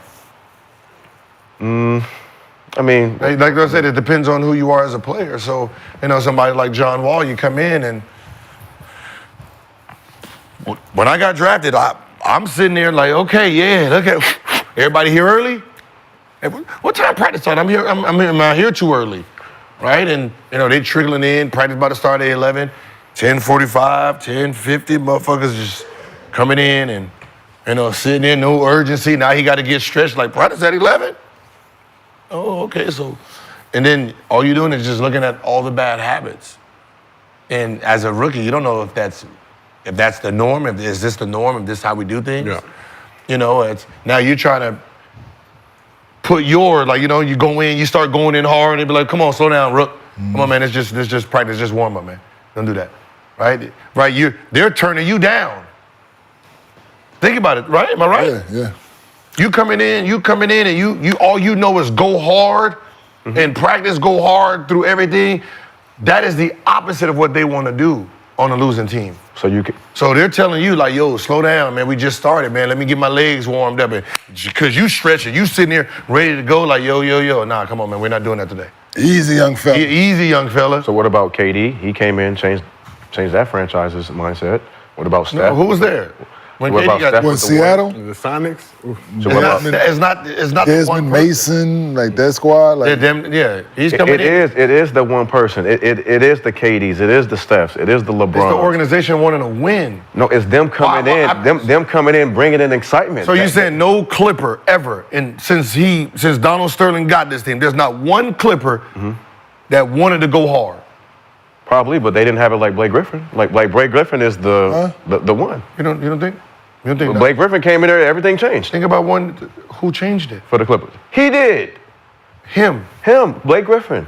What did he do that the other 70 top 5 picks didn't do? Didn't bring excitement like he. So Didn't bring. Yes, but I'm saying, Blake Griffin was number one pick. Like, out of well, college. technically, Like, Blake didn't play his rookie year, so. yeah. okay. He was hurt. He was hurt. But what I'm saying but is when he he did, did. though, when he did play. When I was a free, Redshirt rookie? but I'm just saying, when you're talking I wish about I could have set out my rookie year. when you're talking about mind got paid? itself. Coming off an injury. What year was that? Oh, I know it was 2003. How many free agents did they have in 2003? Who? Clippers. Chicago with D Rose. Yeah. Same thing. Chicago was in a fucking slump until D Rose came. But the organization is a winning organization. They put pieces around They him. put pieces around them. Sometimes They became back again once. They was only a What winning. did they They're only a win, winning though? organization I don't because of give the a fuck. 90s. But what did they win, Only though? because of the 90s. The But, Bulls are hey, only a winning organization What because did of the they 90s. win, though? No, it's winning because I don't. What did the Bulls win with D Rose? They got to the Eastern Conference. That was I the didn't closest. see- there you go with they, the- see, they got to here the y'all- Eastern Conference Finals. this fucking They got to the second Eastern Conference place Finals. shit, man. They got to the Eastern Conference Finals. Who They got there. cares? They got there. Who cares? I made it to 2 finals, the Western Conference final. Who cares? Who gives a fuck? Who cares? Came in second. Don't nobody care about that losing shit. But they got there. What did they got win? there. They didn't even get there. What did they do? They haven't got there since Mike. They wouldn't Like, even. listen, they even the got there Nets since want to Mike. have a reunion, an Eastern Conference Finals team reunion. Nigga, my wife tried to convince me to go. She's trying to convince me to go. Because they think that was winning. Listen. it wasn't. Listen. If you're getting to the It was playoffs, success, if you're getting but it to the wasn't playoffs winning. every year, No, I understand what you're Gives a saying. fuck. But think about the team was such losing. They lost so much that they want to cheer that they made it to the Eastern Conference Finals or went to the championship. Yeah.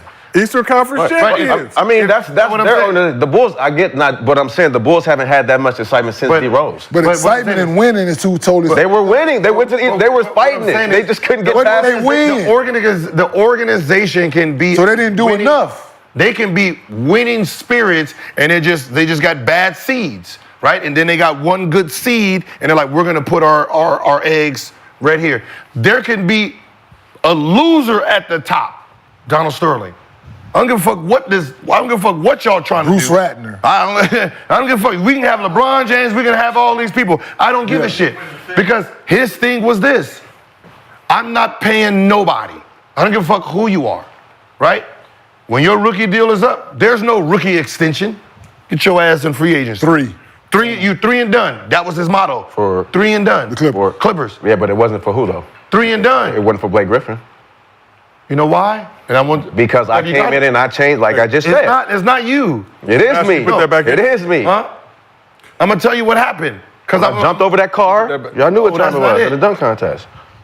2000. This started in 2003. You have What's it? that? We're pulling it up right now. What year did Blake come in? Grabbing information. My draft. 10. Yeah, 2010. Yeah. You're talking about the year like Lamar and all those guys. Yes. Okay. I'm gonna tell you what happened. I'm gonna tell you what. No, they were exciting for sure. I was here. He wasn't here. He was in the NBA. I was in LA. We were doing all this at a young age. Everybody was doing He was this. in junior high school. Everybody was doing this. And I'm gonna tell you what happened with the team. This exciting team. What was about to happen here? Y'all give me one. So I will give you the. Damn, what kind of internet? Y'all know how to Google? Yo, you know your internet. Just go 2003 Yep, the free team- agents. with Kenyon free dueling agent everybody. market. That's all you do. Huh? Elton Brand, they had everybody. Yeah, I can do it. I know what I'm looking for. Yeah, you're. I'm seeing Elton Brand, Corey Maggette, Okay. Andre Miller, Lamar Odom, and Okay. Candy.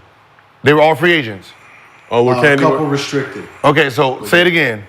Elton Brand, 1, Corey Maggette, 2, Andre Miller, 3, Lamar Odom, 4. No, Andre Miller wasn't there. 2000. Yeah, he was. Okay, 4, Lamar Odom, 5, Michael Olowokandi. 6. You have 6 Clippers were free agents. There was a memo that went out and said he letting all of them go. He don't give a fuck. He ain't paying none of them, right? David Stern had to step in and say, "Oh hell no, you have to pay somebody this summer. You're paying somebody."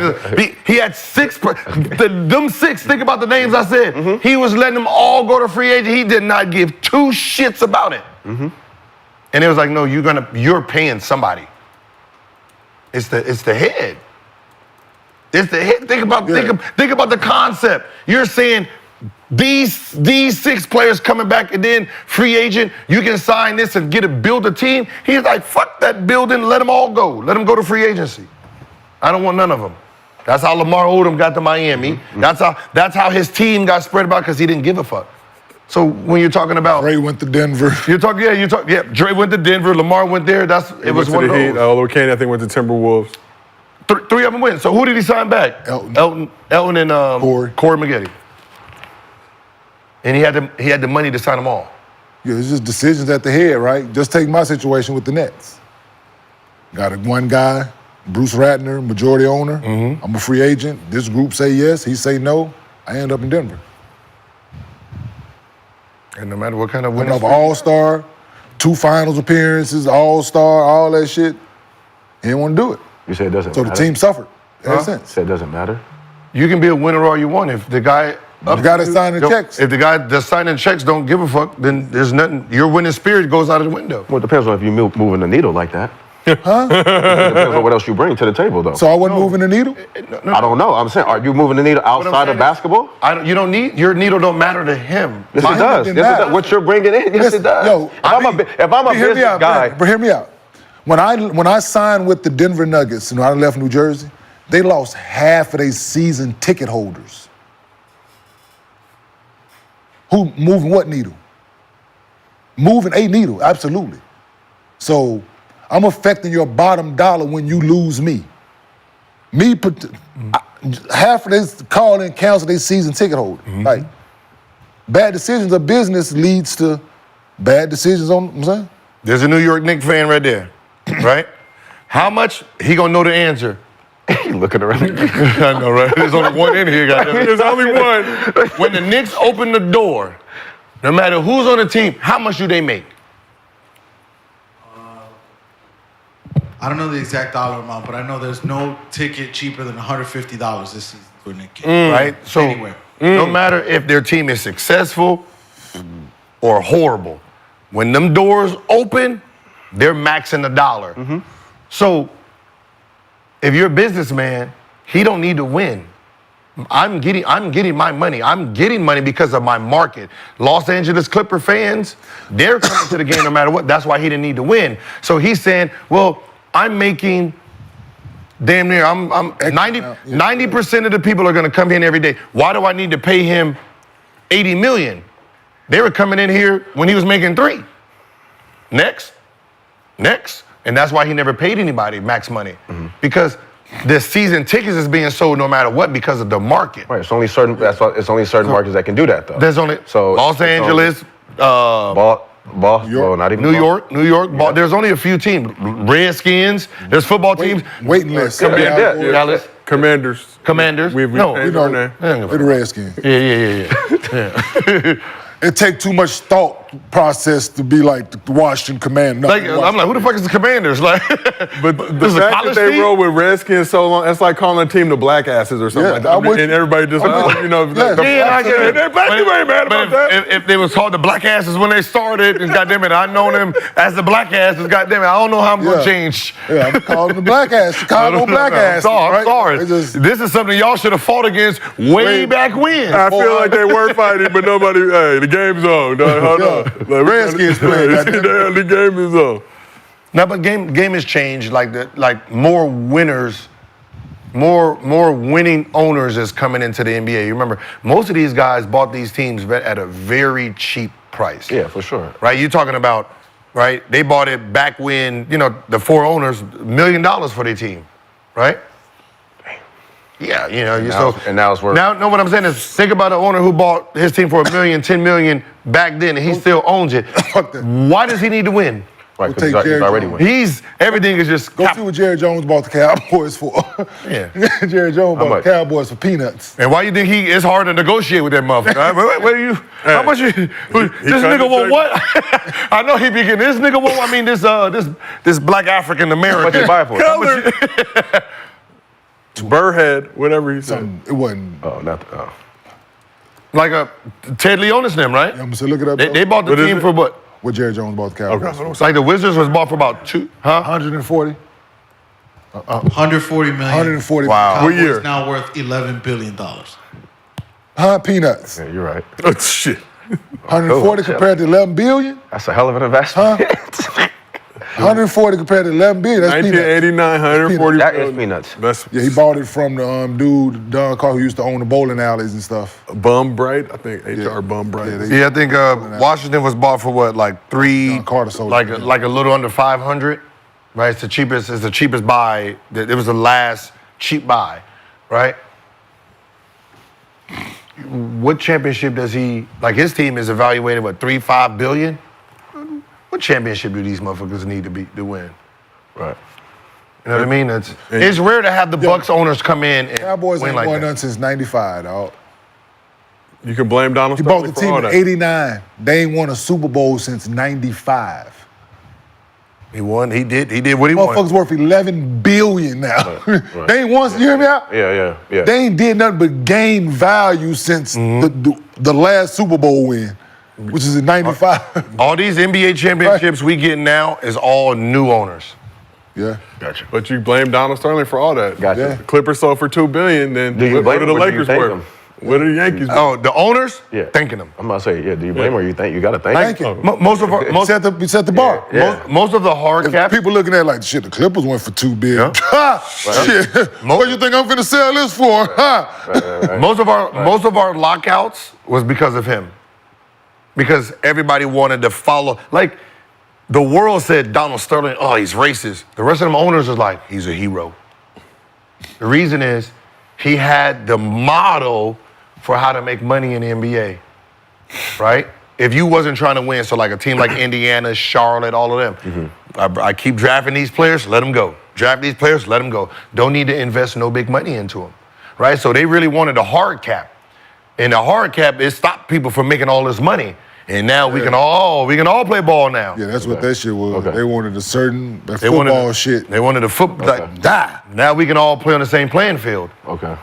That's Because why the motherfuckers players like Mark making more Cuban. now. Yeah, the players making more in the club than the CBA and all that. It's Yeah, so he was like the blueprint of how to basically make money in the NBA without like. Definitely. He didn't want to pay for athletic. I mean, He didn't. Let's say it again. He didn't what? He didn't want to pay for athletic till he first bought the team. I was my pop played for him back in the day, but like I gotta pay for that for guys to get their ankles taped. Like, He didn't want to pay for it. I gotta pay for. damn, he was damn, bro. All right. let it ride. I know cheap, but goddamn. But that's that's what cheap, they though. need. How can you possibly win? They gave him a bill. They gave him the list of things that was bought. He was like, athletic tape. What is this for? So they don't hurt their ankles, Mr. Sterling. Well, why do they need that? I don't care about their ankles. Like, I'm not paying them anyway. Like, this product, dude, Why would I want to build a practice facility? We can work at the YMCA club. I get it for free. Why? Yeah. I own the real estate at the Y. Yeah. Their cars getting broken into. That's their problem. Yeah. Right? Yeah, that's it. Damn, Clippers had it rough out here. Oh, hell yeah. This is all the way 2000. When did they move out of that? 2005? Like, Blake Griffin is really the first person, that group was the first person to really, like, he don't know about the YMCA workouts and shit like that. I'm sure you heard when he got there. Yeah. From that old generation. Now, this is all the way in the 2000, what, 5, 6? Yeah, they used Like, when were you there? Oh, I was there with Blake and them. You was there with me. Did y'all have a practice facility yet? Y'all just got it. Yeah, it was new. Okay. Yeah, I had a practice facility. He said I had a practice facility. And I only met the man once, though. Why? Like, he used to walk through the locker room only to talk to CP and Blake. Just staring at y'all? No, he didn't even stare. I didn't give a fuck. He come in the locker room talking to him. I didn't give a. You know what I'm saying? I was at that point in my career. They racism only Didn't work. care, shit, you know why I'm here. Went to the bowling 75. event, yeah, man. With this bowl, went to the bowling event. He had a few stragglers with him. I'm like, oh, motherfucker, doing it, right? He had like 3 with him. I'm like, oh, the bowl nigga pimping, huh? All right, Sterling, shit. Yeah. Little did he know? Listen, I said, Little did he know. because it didn't come to me directly. Like I said, had he dealt with me directly, I was like, if it comes something would have came my way, I would have dealt with it. But it never did, and them checks was always on the 1st and 15th. So what you gonna do? I won't complain. Nah. I won't complain. What you gonna do at that point? Like at that point, the cat was already out the bag by the time I got there. Yeah. Oh, it was? Hell yeah. The cat was already out the bag. It was rumble. People with top. So you either gonna buy into it or you gonna mind your fucking business. And y'all know me. Yeah. I'm gonna mind my fucking business, man. I was out here doing I ain't got time to be worried about what's going on here. I'm trying to get new. He look like he having fun. I'm trying to have fun. That took the words right out of my mouth. I'm trying to go see what the Greystone talking about tonight. Ooh, man. What's Greystone Manor. Wow. Wow. Shit, Different. Trying to go to the supper club, man. What y'all 75 every day. I'm saying? Join it. What a better time. Penthouse at, man. Yeah, penthouse. Day party. Yeah. It's Saturday. We ain't got practice today. They let us out of here at 1, man. I'm finna go straight to the day party. It was a better time in LA. Serving spoon right across the street, right down the street from the practice facility. You was in elementary school. You know the Garden Eden? Huh? Garden Eden. I think Garden Eden is before your time, Brent. Service spoon. Yeah. That was, the Garden Eden was the Greystone before. Garden of Eden. Garden of Eden. Yes. Yeah. Sunday night. Yeah, I was. That's a dope name. I figured all of those establishments. Yes. Oh yeah. Nigga come in next summer's old. Going out in the day where, listen, I'm older than I was in the streets like when you had to they wouldn't let you in with certain shit on like tennis shoes and shit. You couldn't come in no matter who you was. Who you was back then. No matter what, no matter your stature, whatever it was. If you wasn't dressed appropriate out here, they was turn. I seen them turn some dudes away. I was like, oh, you can't get in, big fella. NBA dress code. I think this that's because of your NBA dress code. No, this is before. No, this is before dress I'm talking about 2000, 2001, 2000. Because you remember back then everything was big. Yeah, the jersey era. The No, this throwback. is before that. No, this is on throwback. Jerseys in the club, boy. No, you couldn't wear. Yeah, you couldn't wear. No, this was the throwback era, but you couldn't wear that in the club. Sure, but they turn That your ass around. Hats. Yeah, that hat, basketball shoes, white anything tees. that you had to be. Oh, you collar spending button money. down. They was buying Coogis was popping. They was buying Okay. Coogis, button up, coat. Yeah, You had to put it on. Hot than the motherfucker in the club. Buying Gucci. That's when I first started buying Gucci shoes. The loafers. Because you had to buy. They wouldn't. The niggas was turning big name dudes away at the door. Right? Dudes who I'm a rookie, right? I'm coming to my rookie or after my rookie year, and I'm seeing them turn like multi-year all-stars away at the door. Dudes that had made a whole lot of money at the door, they turned them away. Because of the So dress. you know, you gonna get in, like, hey, I'm gonna put that thing on. Dr. Dre, famously one of the few black men that could go to Century Club with the jeans on and his team strong. No jeans at the Century Club. You know what I'm saying? Back in the day. I don't think people appreciated that bar for what it really meant if you didn't live out here. Century Club. You were not getting to Century Club if you had jeans on. Not at all. Turn right away. But let's keep this thing moving. If you missed out on all the week 1 specials from Underdog, don't worry. We have got you covered for week 2. You know we got your back. There's new specials dropping every day, including that CeeDee Lamb free pick on Wednesday and a 30% profit boost token ahead of Bills Dolphins on Thursday night. College football heads, there are also discounts for you as well on Saturday too. So head over to Underdog app, use promo code GIL to get $1,000 in bonus cash and all of these special promos. So we talked about Donald Sterling, not a great owner, but we've got to, It depends on who you ask. His bank account said he was an amazing owner. Yeah, shit, I got y'all $2 billion. What y'all want to do? All because my boo wanted to take a picture with Magic Johnson. Think about it. But LeBron is entering his 22nd season in the league, his first teaming up with Bronny. Although it's unclear just how much gas LeBron has left in the tank, according to his longtime friend and business partner, Mav Carter, it is clear what his next chapter will be once he decides to hang him up. LeBron is dead set on owning an NBA team, but he's still playing, and I have no idea how much longer he's going to play. I would have thought he would be done a few years ago, but he looks, he's out there with the beard now, with the gray, still letting the young guys know Grandpops is out here still balling. So LeBron has expressed his interest in wanting to owning an NBA team before, but obviously Mag making it clear. Do you think LeBron, obviously we see Michael Jordan going to that space with the Hornets, didn't turn out as well as his playing career. Do you think LeBron will have more success as an owner in the league when he does decide to make that move? I mean, I think just owning the team in general is successful. So, I mean, of course you want to win and have a winning record, but just being able to buy a team and after you didn't play is always successful. But you definitely want to win, Yeah, the first situation was Washington, right? Jordan bought into this. He still wanted to play, so he was having that conflict still, right? Then, I do think LeBron would have success as an owner, because he knows what the product should look like, right? What the winning recipe is for success. I think he has that knowledge of it, and being able to hand pick a situation as an owner, so having that, because people think that he's had control in the situation that he's been in, being the top guy, and decisions has always run through LeBron's desk when decisions has been made. We don't know if that to be true or false. But in this situation, he will have that, where every decision will run across his desk. So being able to yay or nay signs and trades and things like that, I think is a recipe for success for him with the team that he'll put around, because I'm pretty sure Mav will still be involved, and certain other guys Rich will step away probably and be the GM of the situation now. So it's stuff like that he will have in place to be able to evaluate talent at the high school, the college level now and stuff like that they've already got the knowledge of. And having success as a player with LeBron, I think makes a good recipe for a successful organization. Ronnie getting the max. And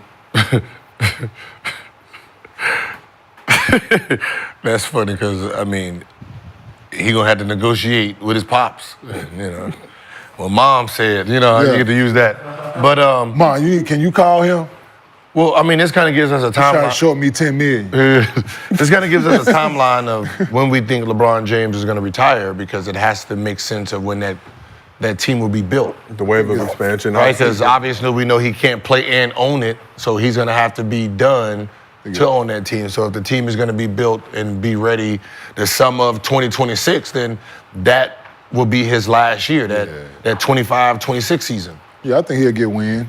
Right, so they'll announce first, right? They will announce the next NBA Vegas, city Seattle prior to them. Yeah, so when is getting owner and all that stuff, right? Because it's gonna be Vegas. Yeah, I mean, they got a couple arenas in the works. The talk is that Vegas, Seattle will both get teams, and then obviously one of the Western Conference teams will shift over, likely either the Pelicans or the Grizzlies. And it makes sense for him to have Vegas. Yeah, just for that. What it his is. connections there, Mr. Win, all of them. He has a big network. The network Warren Buffett, he has a big network that he's going to be in a bid for it. So. Yo, but has he been successful calling the shots? Who? LeBron with the Lakers. So he has But we know So that's what I just said. We But I'm don't saying know you're if that's guessing. to be true or not. Like people are Yeah. guessing that he's making all the calls, and Even in Cleveland, Hardest even- championship in NBA history. Okay, well in Cleveland, I mean, we don't know. We don't know what control he's had. First championship. Right? we don't know that to be true or false. Whether they calling him like, listen, we're thinking about signing or trading for. Well, so we don't know that. No, Like, I mean, I'm just. No, I know. They could very well, Mitch, be looking at him as the player, right? No matter what his success is, some of them guys still look at him as the player. Yep, you stay in your role, I stay in mine. Yeah. Just like when he wanted somebody, and remember, he left the first when he went to Miami because he didn't have no control, right? He wanted Dwayne Wade when they did. He had control with the Cavs. No, he didn't. Why do you think he left? The Cavs? Yes. Why do you think he originally left? He didn't have no control. People are trying to get there. He didn't want to. This guy didn't want to pay these people. Even when they got Dunleavy, he said, "Me and Dwayne, they on the banana boat and shit with his boys. Dwayne Wade's free agent.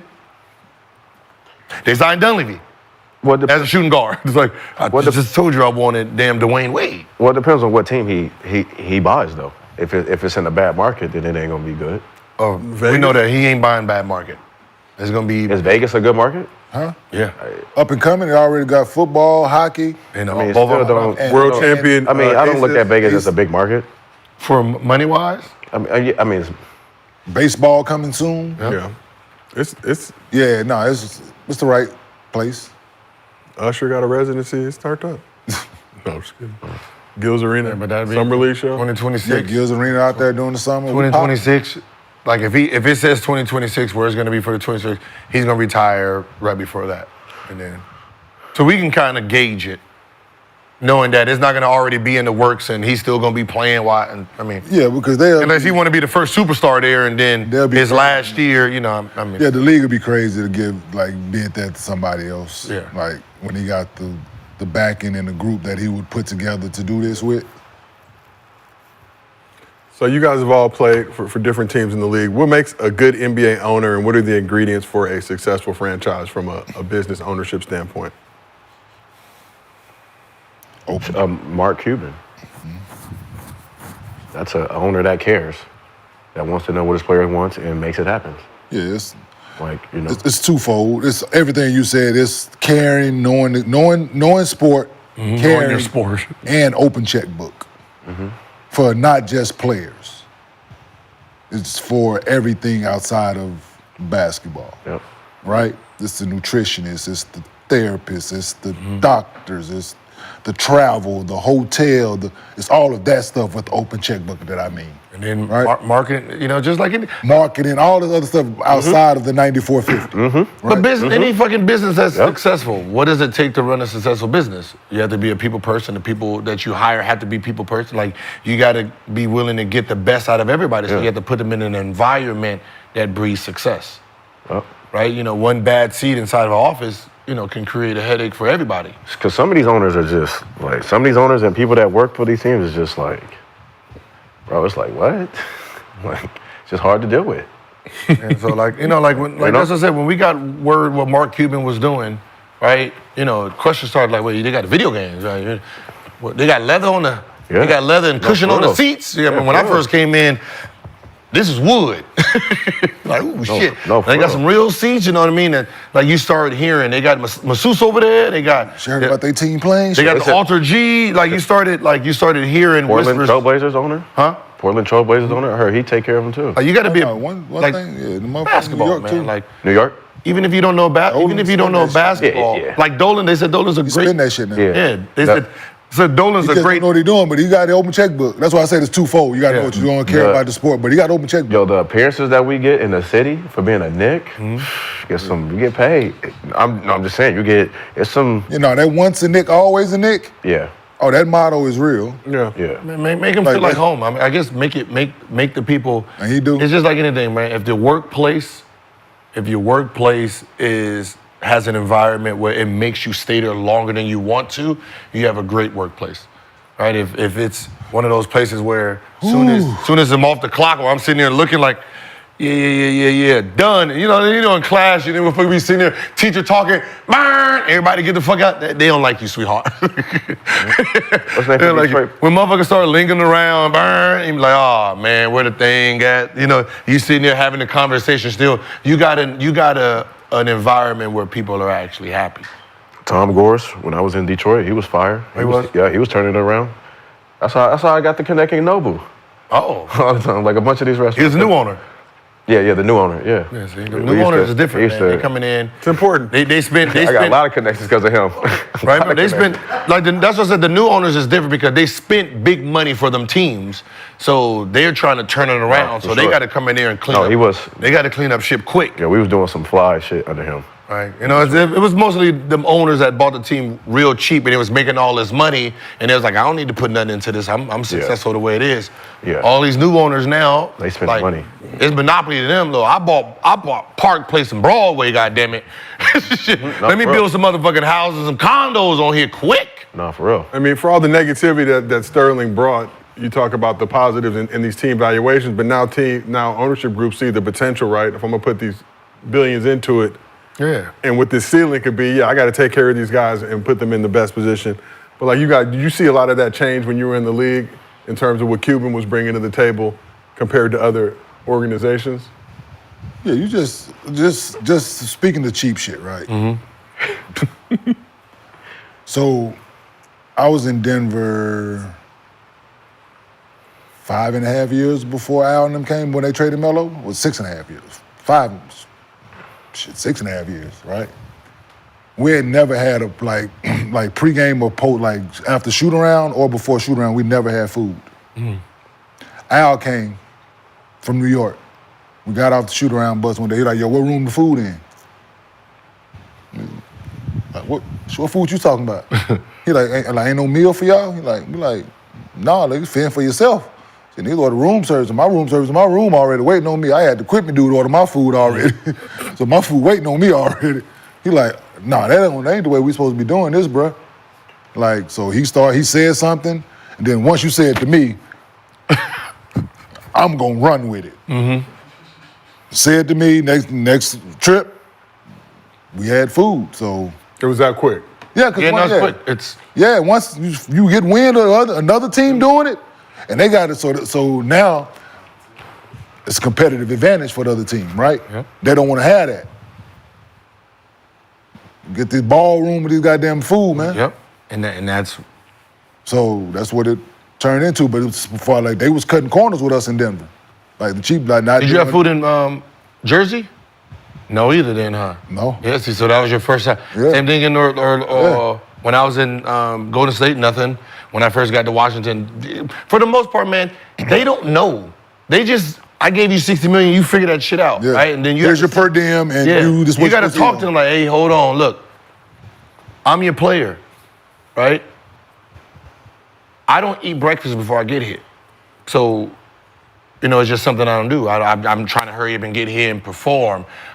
When I leave here, I'm going to McDonald's. That's all I know. I'm 19, 20 years old. What was you eating at that age, right? Now I just got a lot of money that I can keep buying more McDonald's and a lot of McDonald's, right? Kentucky Fried Chicken, it was 3 pieces. Now I can get 50 pieces. Eat all night, right?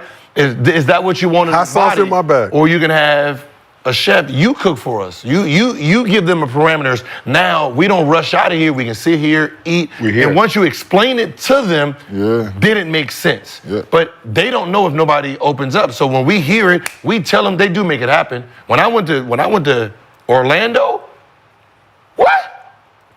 I'm in there. Look, I went from 206 to 234 off the rip. They had breakfast, right? Let's say it's a game day. They got pre-game practice before, right? Then after, right? So that's 2 meals already. Before practice and after practice. Then you get pre-game meal. Yep. Right? Pre-game before the game. Fact. Then you get food after. That's a fact. Nigga, you didn't have to spend no money for like meals. That's the Knicks. Yeah, I'm about to say the Knicks was like that. The Knicks like that. 4 meals on game day. I didn't have nothing in my refrigerator. Just The Knicks so cold. The Knicks was so cold. We have a shoot around at the facility. They gave us hotel rooms right across the street. to go rest. We ain't got to go back all the way But home. see, you don't know. Food, everything. Motherfuckers didn't know that, right? Until you go to an organization and you we at home. I wonder why they kicking our ass. They full. It was one like I wonder why they kicking our ass. Yeah, Knicks was the first team I got to. We had multiple trainers on staff. Like they just didn't have like the one guy taping and they had multiple. Like they had a few dudes from Europe that worked with the soccer over in Europe. Like they had like 3 dudes there. Also, he was more advanced. Yeah. Well, This was you know, from the 2012. outside, This is 2012 when I got there. From the outside, it looked like y'all was cheap than a motherfucker.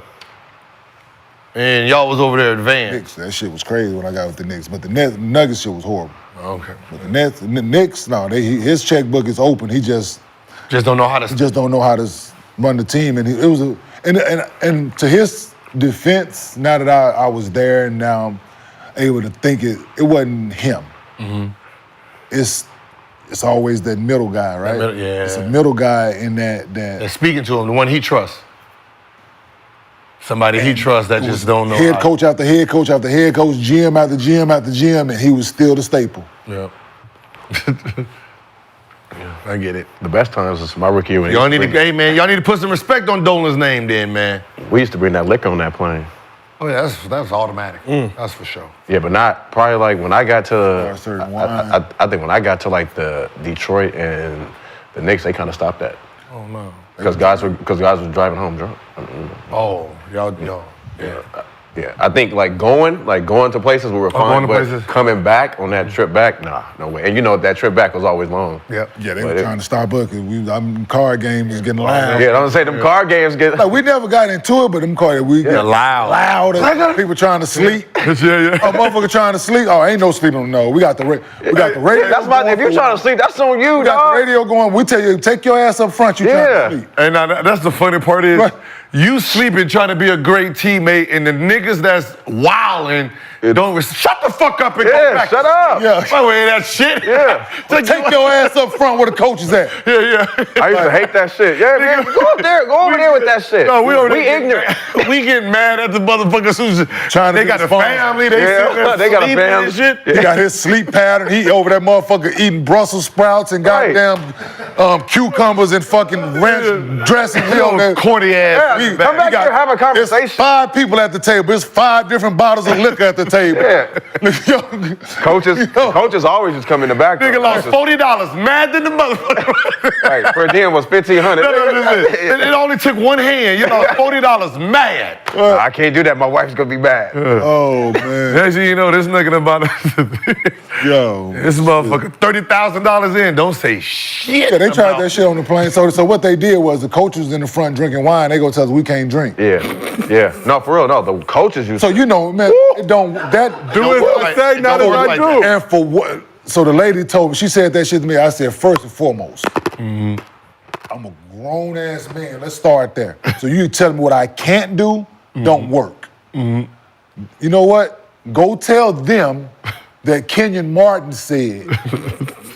It ain't on you. So you want me to go up there and tell them? Because I will have no problem doing it. You know what? Don't worry. I go right over that motherfucker. Here you go. Like, yeah. Because I'm going to get it either way it go. Either you going to go do it or I'm going to go cork the bitch myself and pour it myself. Yeah. Boop. And pop that bitch and pour it my. So, and the guarantee on the way from, I'm going to have my own bottle. So put it on the table. Who can't drink? Who can't drink? Yep, and then you always got that nosy media person that always in the back. Yeah. He was cool. He was cool though. He was nosy though. Yeah, Blake always trying to put some head see. on. What's so funny? See, I had media fly with y'all? And, I didn't even. Yeah, we did. Yeah, we I never got. Listen, I never went past the coach's box, so I don't know who was all on our plane. Well, when I first came in, the coaches, the players used to be in the back, and then the coaches, everybody used Yeah, to it be depends. Let me in the back. like in the back of the plane. Like set up. in the plane, the way the plane was set when I first came in, you had that middle, the exit row. It was with the table, so everybody would sit by that table. If you was gambling, you was always by In the front? No, in the back. So the way our plane was, the coach was in the front. We got on. Yeah. When I was with the Nuggets, with the Nets, the coach was in the front, the tables was in the back. Yeah. When I was with the Nuggets, it was the same way. The tables was in the back, the coaches sat in the front. And then it didn't change till they changed airlines, and now the players are in the front. And everybody. Honestly, I was always as soon as you get on the plane, them first tables, that was the players' tables. Yes. Right, so it's it's two tables here. Front. Oh no, shit, just one table. Yep. Right, and then you have your seat, and then the next row was the coaches, and they had a table right? So it's 1, 2, 3, 8 seats right here, and then whoever else. Damn, they was Rosa Parks on us. We didn't even know. Yeah, the Rose. Yeah. Damn, fuck. Your ass to the back. Where was y'all special tables at? In the back? In the back, yeah. It was like 2 of them, and then you had the One on we had each the side. domino table, and then we Back had in the the card plane, table. boys. And then you had Sometimes we didn't have tables and we Yeah. hot. Yeah. We show up to the airport, we ain't got. They wasn't used to spending give no us money. They used to give us a warning, like somebody rented the plane or something's wrong with the plane. Nigga, it'll be the day before. They come to me, certain guys just want you guys to know. I want you to know before tomorrow's trip, there's no table on the plane. Why the fuck it ain't no table on the plane then? Yeah. Y'all need to go find out. We was Go find a table. I thought we all had the same plane. hell, we man, rearranging owners seats. was- man, owners we was rearranging deep back seat then, bro. We arrangements, had- all our that, plane Joe. was- Our plane was listen. nasty. Bro, then we had the can't tables, see we it. basically had the extra row, then we had seats behind, so players were like, we just had from the extra row on back. And another thing about flying, right? So just to give the fans, and people, Yeah. That's why they watch those arena. So during the season, we flying private, of course, and we doing Lord knows what while this plane is taking off. Right? We're playing cards, people walking, food is being served on the phone, doing everything that they tell you not to do. Seriously. Doing everything that they tell you not to do when you fly commercial. We do. We are doing. We do. Just so you know. So now when we fly commercial, you telling me to put my seatbelt on and put my tray table up and me to do this, and I look at you like, For what? this ain't gonna affect nothing. We made some players. My bag being right here, it's bag under my legs. It don't need to be under the seat. It ain't going nowhere. It's heavy. Hey, no, sir. I've seen a couple niggas falling, rolling down. Roll down. rolling for stretching. We taking off and motherfucker like, hold on. The plane is taking off, nigga, like this. No, seriously. Because he was talking to the coach. Yeah. He was talking to the coach, and then they started taking off, and now he got to try to run back to his seat. So he holding on, looking like motherfucker. Impossible is nothing. Yeah. Or Mission Impossible. Mission Impossible. Then they holding on to the seat. Next thing you know, Yeah, for the Ricky you Hayes, forget your seat. This how asshole we are. You grab my seat, I knock your hand off. You're just like, get the fuck off my seat. Scary ass nigga. Fuck off my seat. The turbulence used to be crazy. Yeah. Too. Nigga, that's what I said. We had to fly through some shit though. Yes. We had to fly. We had to Niggas be on fly the phone through. talking like, Damn, we had 10,000 feet already? Damn. The Ricky Hazen one was when they was making rookies stretch as the plane was going up. So you have to stretch, get in the middle and stretch as it go up and hold. Yeah. So you got to do it was all type of. What's wrong with y'all? Oh, we The board. I mean, what the ladies? I mean, what they gonna say to us, man? Give us the. Yeah, what they gonna say? Like, Listen, with the plane seatbelt on, we going ain't up, they taking off. serving food. Yeah. Oh, we not taking off unless y'all put y'all seat. Man, ain't nobody on this damn flight. You don't go sit down. Go sit down. Before this be your last flight. Dead ass serious. Dead ass. Man, hey, man, that one flight attendant, man, hey, we don't like her. We don't like her. We don't like her, man. She talk too much. Talk too good. Straight up. She talk too Oh, much. straight up, dog. Plane is plane. You better be polite, nice. Yeah. I'm the one like this, so I'm pleased, thank you, no thank, all that. So I'm the one to tell the dude, hey man, you motherfucker, you say thank you, dog? Yeah, say thank you. Yeah. But if your attitude's funky with, listen, no. Hey, that'll be your last one. Don't bang on the window too hard. Don't be sleep. Oh. And they tap you up. The fuck you want? Like, oh, damn, oh, my bad, but what? Yeah. Oh, you said you want it? God damn it, don't you see I'm sleeping? Yeah. I just had a hard night. I was 5 for 25. Leave me the fuck alone. Where's the food? I can count. The food used to be better though. Now the food ain't like it used to be. Like back when we were in, we used to tell them go get whatever we want. Yeah, peer change. I don't think it's like that. I think I can count in 15 years, 15 seasons, I can count probably how many times I went to sleep on the team plane. Like I can probably, it's single digits. Yeah, single digits. Yeah. It was 15 years. It was too popping. It's too lit. It's too lit. It's And I too can't lit. sleep with nobody, because I don't trust you motherfucking NBA players for one. Yeah, we do. And I can't go to sleep comfortably like all the way out if it's too much going on, right? Around me, it got to be quiet, cold. You sneeze, I'ma look. Yeah. You cough, I'ma look. You tap the chair, I'ma look. Motherfuckers trying to take pictures of shit. Oh, got him. You go to sleep we like were this. flying back from Vegas in that turbulence. I was back there grabbing all y'all chairs. I was like, "Come on, Bird, get on up, Bird." That's why I'm Southwest. Oh, then you got that. Oh, don't let no turbulence happen. No, I was freaking out. I was like, Josiah, it's over. Don't let it was good knowing you. I said, this Bird tripping. We got more shows to do. You got one asshole in there who's let's bring the bitch down. I ain't got no playing time anyway. Let's go. See you niggas in hell. Like, oh, shit, dog. Told you what I said to you today, right? We had the turbulence. He took his Bible in the bathroom. He come out, and I told him, hey, man, if this bitch go down, you do know you going with us. Yeah. Gotta talk to her. Come on, Bird. Really got some assholes on the plane. No, I'm him. Like, you're not gonna go, we can pray at your seat. Anybody skip you? So, we horrible, man. Before we move on to Mosley fans, we do have some good news to report. So we saw the situation with Tyreek Hill and Miami-Dade police on Sunday. Well, Monday night, our very own Nick Young almost had a similar situation with Gil's gated community security, but he was able to flee the scene, evade the security. But, however, Gil, I see you got some over there. Got a $500 fine. And the fucked up part is I get fined. Yes. So I told them, sorry, Nick, I told them, listen, next time pull him over, whoop his ass. Pull him out. Like, I mean, if I'm gonna get fined, if I'm gonna get fined $5,000, you gotta do something to him. Right? I said, pull him out. Do your job. Be ultra aggressive. I wanna hit a nigga, hey, Gil, come get these motherfuckers. Yeah. Call Gil. Call Gil. Whoop his ass, because they just be running red lights. Man, we got children here. These people too rich for this shit you doing. and you ain't even got the type of car. BMW i7. What the fuck is that? Oh no, whoop his ass. The call has been made. Whoop his ass. So Gil's gated community is their own ecosystem. They have their own rules, ways to move. You gotta obey. Stop signs. Yeah, man. you gotta It's obey called the stop at the stop sign. Yeah, like I didn't see the security yell at a couple people in these couple years I've been coming over. Yeah, I didn't see a couple people get flagged down and yelled at. Yeah, slow down. Slow down! I'm like, damn, who you talking to? I'm stopped. Come on, we got a box full of books in our neighborhood. Oh yeah, y'all, that's the whitest right? shit ever. And nobody stole books. Yeah, that's the whitest shit I've ever seen. That's Read your book, right? Put it back. Yeah, that's, yeah. Read your book. Yeah. Have you seen it on the right hand side at the stop? Oh, you ain't observing. When you go by today, yeah. When you go by at the stop sign, it's on the right hand side. It's a book. I saw it. I'm like, oh, that's the whitest shit I've ever seen. That's some good shit. Put your books in there. Read Sharing books in the neighborhood. Sharing books in the neighborhood. Read it, put it back. Somebody else come share it. That was a good book. Man, niggas ain't taking books back to the library and they charging you for them. So you think somebody gonna take it back if it's free? Go ask them where it's at in 2 weeks. Oh, it's in the trunk somewhere. The book never made it in the house. What is it? What is this? Oh, I let Ray roll. You know what? Ray needed that book for school. I think he took it back to the library.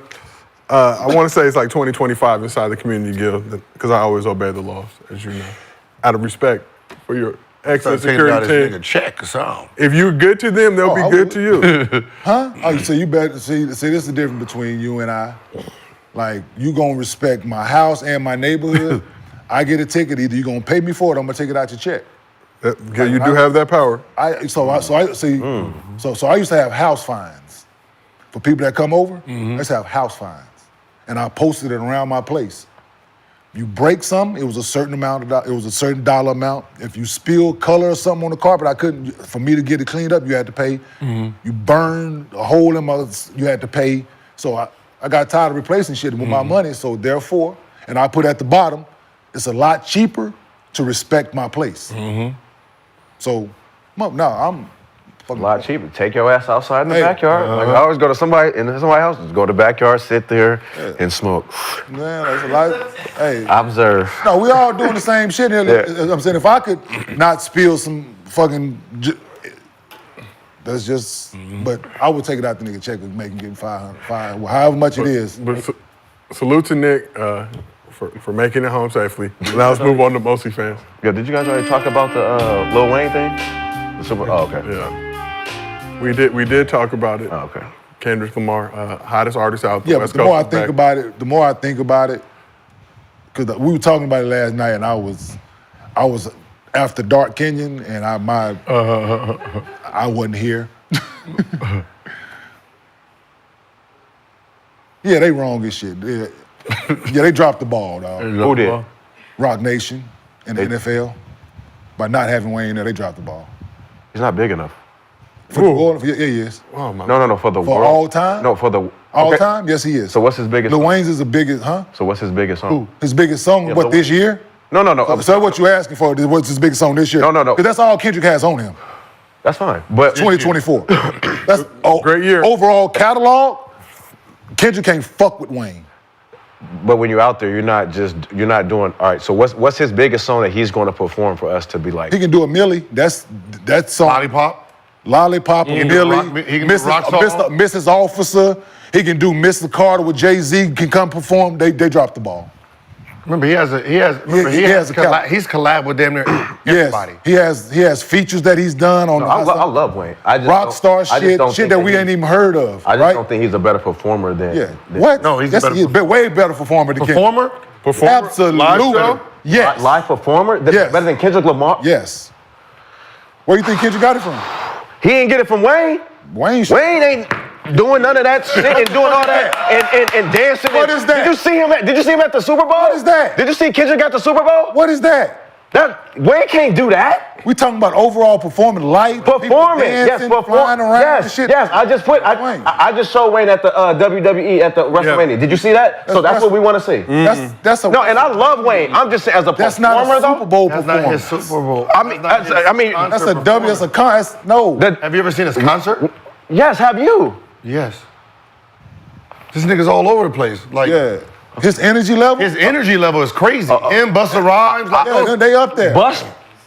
Busta Rhymes. Hold on, Brandon. What, have you seen him perform? Brandon, Have you seen hold him on. perform? We're bringing. Hold We're on. talking Have about you seen him perform? We're talking about Hold Kendrick on. Lamar. Have you seen? No, have you seen Kendrick Lamar perform? No Have you Busta seen Rhymes slander. perform? No He Busta is Rhymes arguably, slander. go ask anybody in the entertainment industry that's seen his show is arguably the best show ever. You don't want to go don't on do after that. him. So don't do that. Who? Busta Rhymes. You don't want to. No, y'all talking crazy about Kendrick Lamar. Kendrick Lamar will watch both of them This is young. on stage. You showing your age. Yes. You showing your yes. age. You showing your yes, age. on stage. Showing your yes. Niggas is like a Westbrook energy on stage when you're you talking crazy. about the energy. Kendrick Lamar is a Westbrook. You talking about the 2024 This is like Go to the Travis Scott. Grammys. You know how Travis about the Scott energy 2024 is, version. and he's entered. That's them. We're talking about when you're live performing and the crowd is That feeling nigga your said, energy. "What is this?" This is not walk like a robot. What the This, fuck this is is that not shit? Jay-Z where you just got a bunch of hits and you're sitting there This doing is, this. and he's not doing that. Kendrick Lamar isn't doing that. Jumping in the crowd, that water shit, that was Wayne. This Wayne, dog. Jumping what? Super Bowl. When you're jumping in the crowd, doing all that, Rockstar surfing the crowd, shit. that's him. He was This a rock star. shit is what we're talking about. They dropped the ball. Oh no, they didn't. They, You're talking Missy Elliott and I don't think they did. I feel like they Missy picked the right Elliott, you're person. talking about Because when it's you hot right. He hot right now. Well, then get hot. He got the hottest song. Well, then video get right hot. now. Well, then that's why you don't ever give up your spot. You should have gave it up to right Drake. now. That's right now. But overall, You signed an artist that's hotter than Overall- you. Drake is hotter than you, so why would we put him? Drake is hotter than Wayne. right now. Since he signed. Oh, so you're not supposed to keep it going? No, I'm saying keep it going, but you. So is Nicki but- Minaj. Nicki Minaj bigger than who? She's just as big as Wayne ever been. As a female artist. So therefore you can't argue. So therefore, if he has a label, right? He signed. Lil Wayne was cash money, yes? Yes. He started Young Money, right? So he's not supposed to sign artists? No, I'm not. Is he not supposed to sign artists? Your artist- So what he's supposed to do is start a label, start an artist, and get people that not gonna sell records. No, the business. No, I get Fuck that. that since that- But your artist, he's You want bigger him than to be you. bigger than him. Drake is bigger than you. I want my artist to be bigger than me. Okay, so Drake should go before you. I And won't, but Kendrick. not in You're New not big Orleans. enough. You're not big But enough. not in New Orleans. It doesn't matter if we're in New Orleans. Yes, it does. No, it doesn't.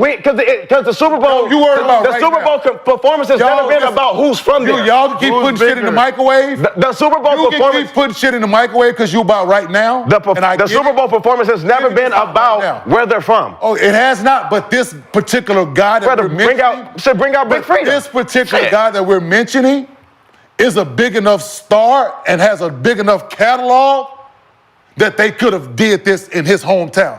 He fits the bill. That's what I'm saying. This isn't the BET Awards. They fits the Okay, bill. how about Let's this? go. When you're talking about filling up a Say when, BET. when you're talking about So filling- Lil Wayne supposed to come out, Baby, So Lil Wayne, so that's Boosie, all these, they put Master, they Lil all supposed Wayne to come out. Come on, man. That's Talking about the it, Super Bowl. that's So it. are they? Master So P, anybody that come out in you the just tank? named, You don't have records. anybody that you just named, are they bigger than Lil Wayne? Who? Huh? Who? If you hun, who you can hear, nigga? Who are you talking about? Anybody you just named, Kendrick nigga. Lamar is bigger than Lil Wayne. No, you said Birdman, Master P, No, but Boots. they're Are they speaking- bigger than Lil they're Wayne? speaking out about it. Are they bigger than Lil Wayne? No. So why are you bringing them into this They're conversation? from Louisiana. They talking about it. Why bring them into this They're conversation? talking about it. They're talking about it. They had Who's they the had an biggest opinion. star from New Orleans rapper that we know? Lil Wayne. So just because we're there, that don't mean therefore, just because we're he there. fits the bill Just because far we're as there. notoriety worldwide. Not bigger than Kendrick, obviously. That's right now. Obviously. Go to album Well, he's sales. I don't care about album sales. We're talking about can you perform? Bring out BG You and can't Junior perform. and all of that. What are you talking about? Are you You talking see about? the show? Can Lil Wayne do a show? Album Wait, what sales. Kendrick just did in LA at the Forum. In New Orleans? What song did he perform? In New Orleans, yes. Hold on. Wait. In New Orleans, where he's from, yes. So Lil Wayne So passes. your point is mute. Lil Wayne passes Elvis Presley for the second most top 40 We don't hits care about ever. that. It's still no, not- you're saying, but you So why Top did they didn't pick 40 him in? hits They didn't ever. pick him. So both of y'all wrong. They didn't pick him. The I nigga's said not they ready. dropped the He's ball. not ready. I'm just asking. He's not They ready. dropped I'm the asking ball. you a question. They didn't drop the ball. He has- They didn't drop the Like, ball. if you West wanna Coast. argue, just It's West argue. Coast. No, this Just West Coast. We're talking- Nigga, we don't give a fuck about that nigga. We're talking about. Y'all Lil Wayne city is and a do our big thing. star. Not like us. It's gonna Lil be played Wayne 10 is one times song. again. One song, over and over And that's and fine. over. Biggest the record. whole halftime show is not like us. He has records. He has records with Rihanna. One He has song, records. one song. We're asking you. We're saying no. it says it right here. Top 40. He has past press. He's number 2. All time. Okay. All time most number ones. Number Top 2. 40 hits. That means Kendrick is not in front of him on that doesn't one. matter. It does matter. It's not right now. So when you say So he's in who the has microwave. the most, like if we said, all right, you two niggas perform for 30 minutes or Okay. 3 hours. We don't need 3 hours. We need I'm 15 telling you. minutes, The man. fucking Super Bowl is fucking 30 Hold on. 30 minutes. I'm asking- Super Bowl 30 I'm- minutes. I'm Give saying- me. I'm saying if we're saying you're saying So he Lil don't Wayne have has more material Hold on, for we're those saying 30 Give me 30 minutes We're of that saying material. if you have 3 hours and we're saying roll out the ball, let's go. This No man repeat. has 40. No repeat. He has 40 number See, one you don't have to do that. songs. Can we go not like us for 3 hours? Who wants 40 to do that number shit? one songs. We're not. We're 40 number fine. one. Who wants to do that So shit? that means when he's talking about rolling out That his shit's- music catalog, we're saying he gets to go. I can pull out Jack Harlow. I can pull out everybody and their mama because I've been in it since 90. Think about it. I've been in it since Kendrick Lamar is 2009. Yes, I've been in it since 90 something. So that means I can pull out Jennings. I can pull out whoever Can you you? want. Can Yes. you? And he can't? Kendrick can't? You don't have those songs. He hasn't with had those the people. songs. You don't need to. You don't have to have songs. He has Yes, songs you with Rihanna. do. He has songs with Jay. you He has gonna songs with bring people that everybody. have no He got songs songs with? with. He got songs with everybody. The showing about you. Man, you man. bring out people who you don't have songs with. I mean, he has songs. That's like I verse- mean, obviously he has. I mean, It's like the obviously- nigga doing I mean, verses and playing the shit with Drake on. Nigga like you cheating, nigga. He has right now. He has. Oh shit! Just from 97 to 2016, they had him out at 381 features. Okay, that's fine. Just look up his How catalog. long do you have to be on the Super Bowl? What, 30 minutes? No, but what I'm 15 saying- minutes? but All what right, I'm- so, but what all I'm right. saying, I'm So we're just- going to hear Lollipop, a Millie, and then what else for 15? long So that's what block we got it out. 15 minutes. He You has got a 15 long- Back that minutes. ass up. He has a. We got 15 minutes. But he can jump on and do his verse. But then you said performing. Who's a better Not at the performer? Super Who is the bigger Played at the artist? Super Bowl. Who's a bigger artist? Beyonce or Taylor Not Swift? for You you. don't need to play at the Super Bowl. What? You said what? Is bigger All than Taylor time? Swift? No. I want you to. Who's the bigger artist? Taylor Swift or I didn't hear Beyonce? that. I didn't hear that part. I didn't hear that part. Oh, what did you say? Yeah. I didn't hear that part. Yeah, I didn't hear yeah. that part. Sorry. Yeah. Then Taylor Swift? What? Beyonce? Beehive? Oh, Beehive is real. Please, I just want y'all. Swifties are new. I just want y'all to pull up. Swifties are new. I want y'all to pull up some Little Swifties Wayne are new. performances. But who's a better performer, right? Beyonce. Beyonce. Right? Yeah, So I didn't hear if, that part. if somebody was Beyonce. bigger than her, when you're talking about performing, one performs, one sings. There's a difference. Right? Just like a rapper. Some are rapping and are great rappers. Go ahead. Some are performers. Hov say he hated to motherfucking go after DMX. Yes.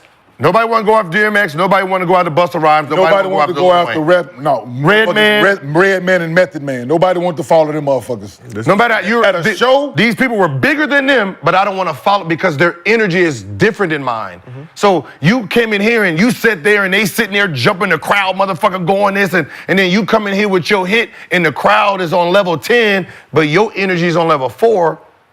It don't hit the Whose same. energy is on level 4? So let me ask you this.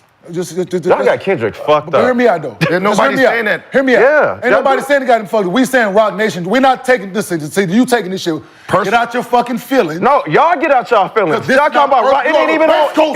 Yeah, you're right. Yeah, you're right. Yeah, we running shit. We running shit. We running shit. We running shit. Everybody else that's not from LA, sit back and relax. So get out. Sit back. No, I can't. So get out your First feelings. of all, we agreed that Kendrick was fine. I don't know why. It's like it ain't no Rock Nation either. It's the community. It's the Louisiana community. They didn't vote for him. Niggas, Rock Nation. It came out. What we're saying is we voted for Kendrick. We said NFL. We said Kendrick was fine yesterday. Kendrick You came. fine. I don't know what you listened to yesterday, but you coming in with a whole nother thing. You just said I said they dropped you the said ball. Lil Wayne's a better performer than Kendrick Lamar. Both of y'all are smoking I said crack. they dropped the ball. Smoking crack. Let me ask you this. We talking about Smoking energy, crack. right? Performer is. You don't think this man's Smoking crack. energy in his hometown is going to be, right? Like- Brandon, let me ask you this.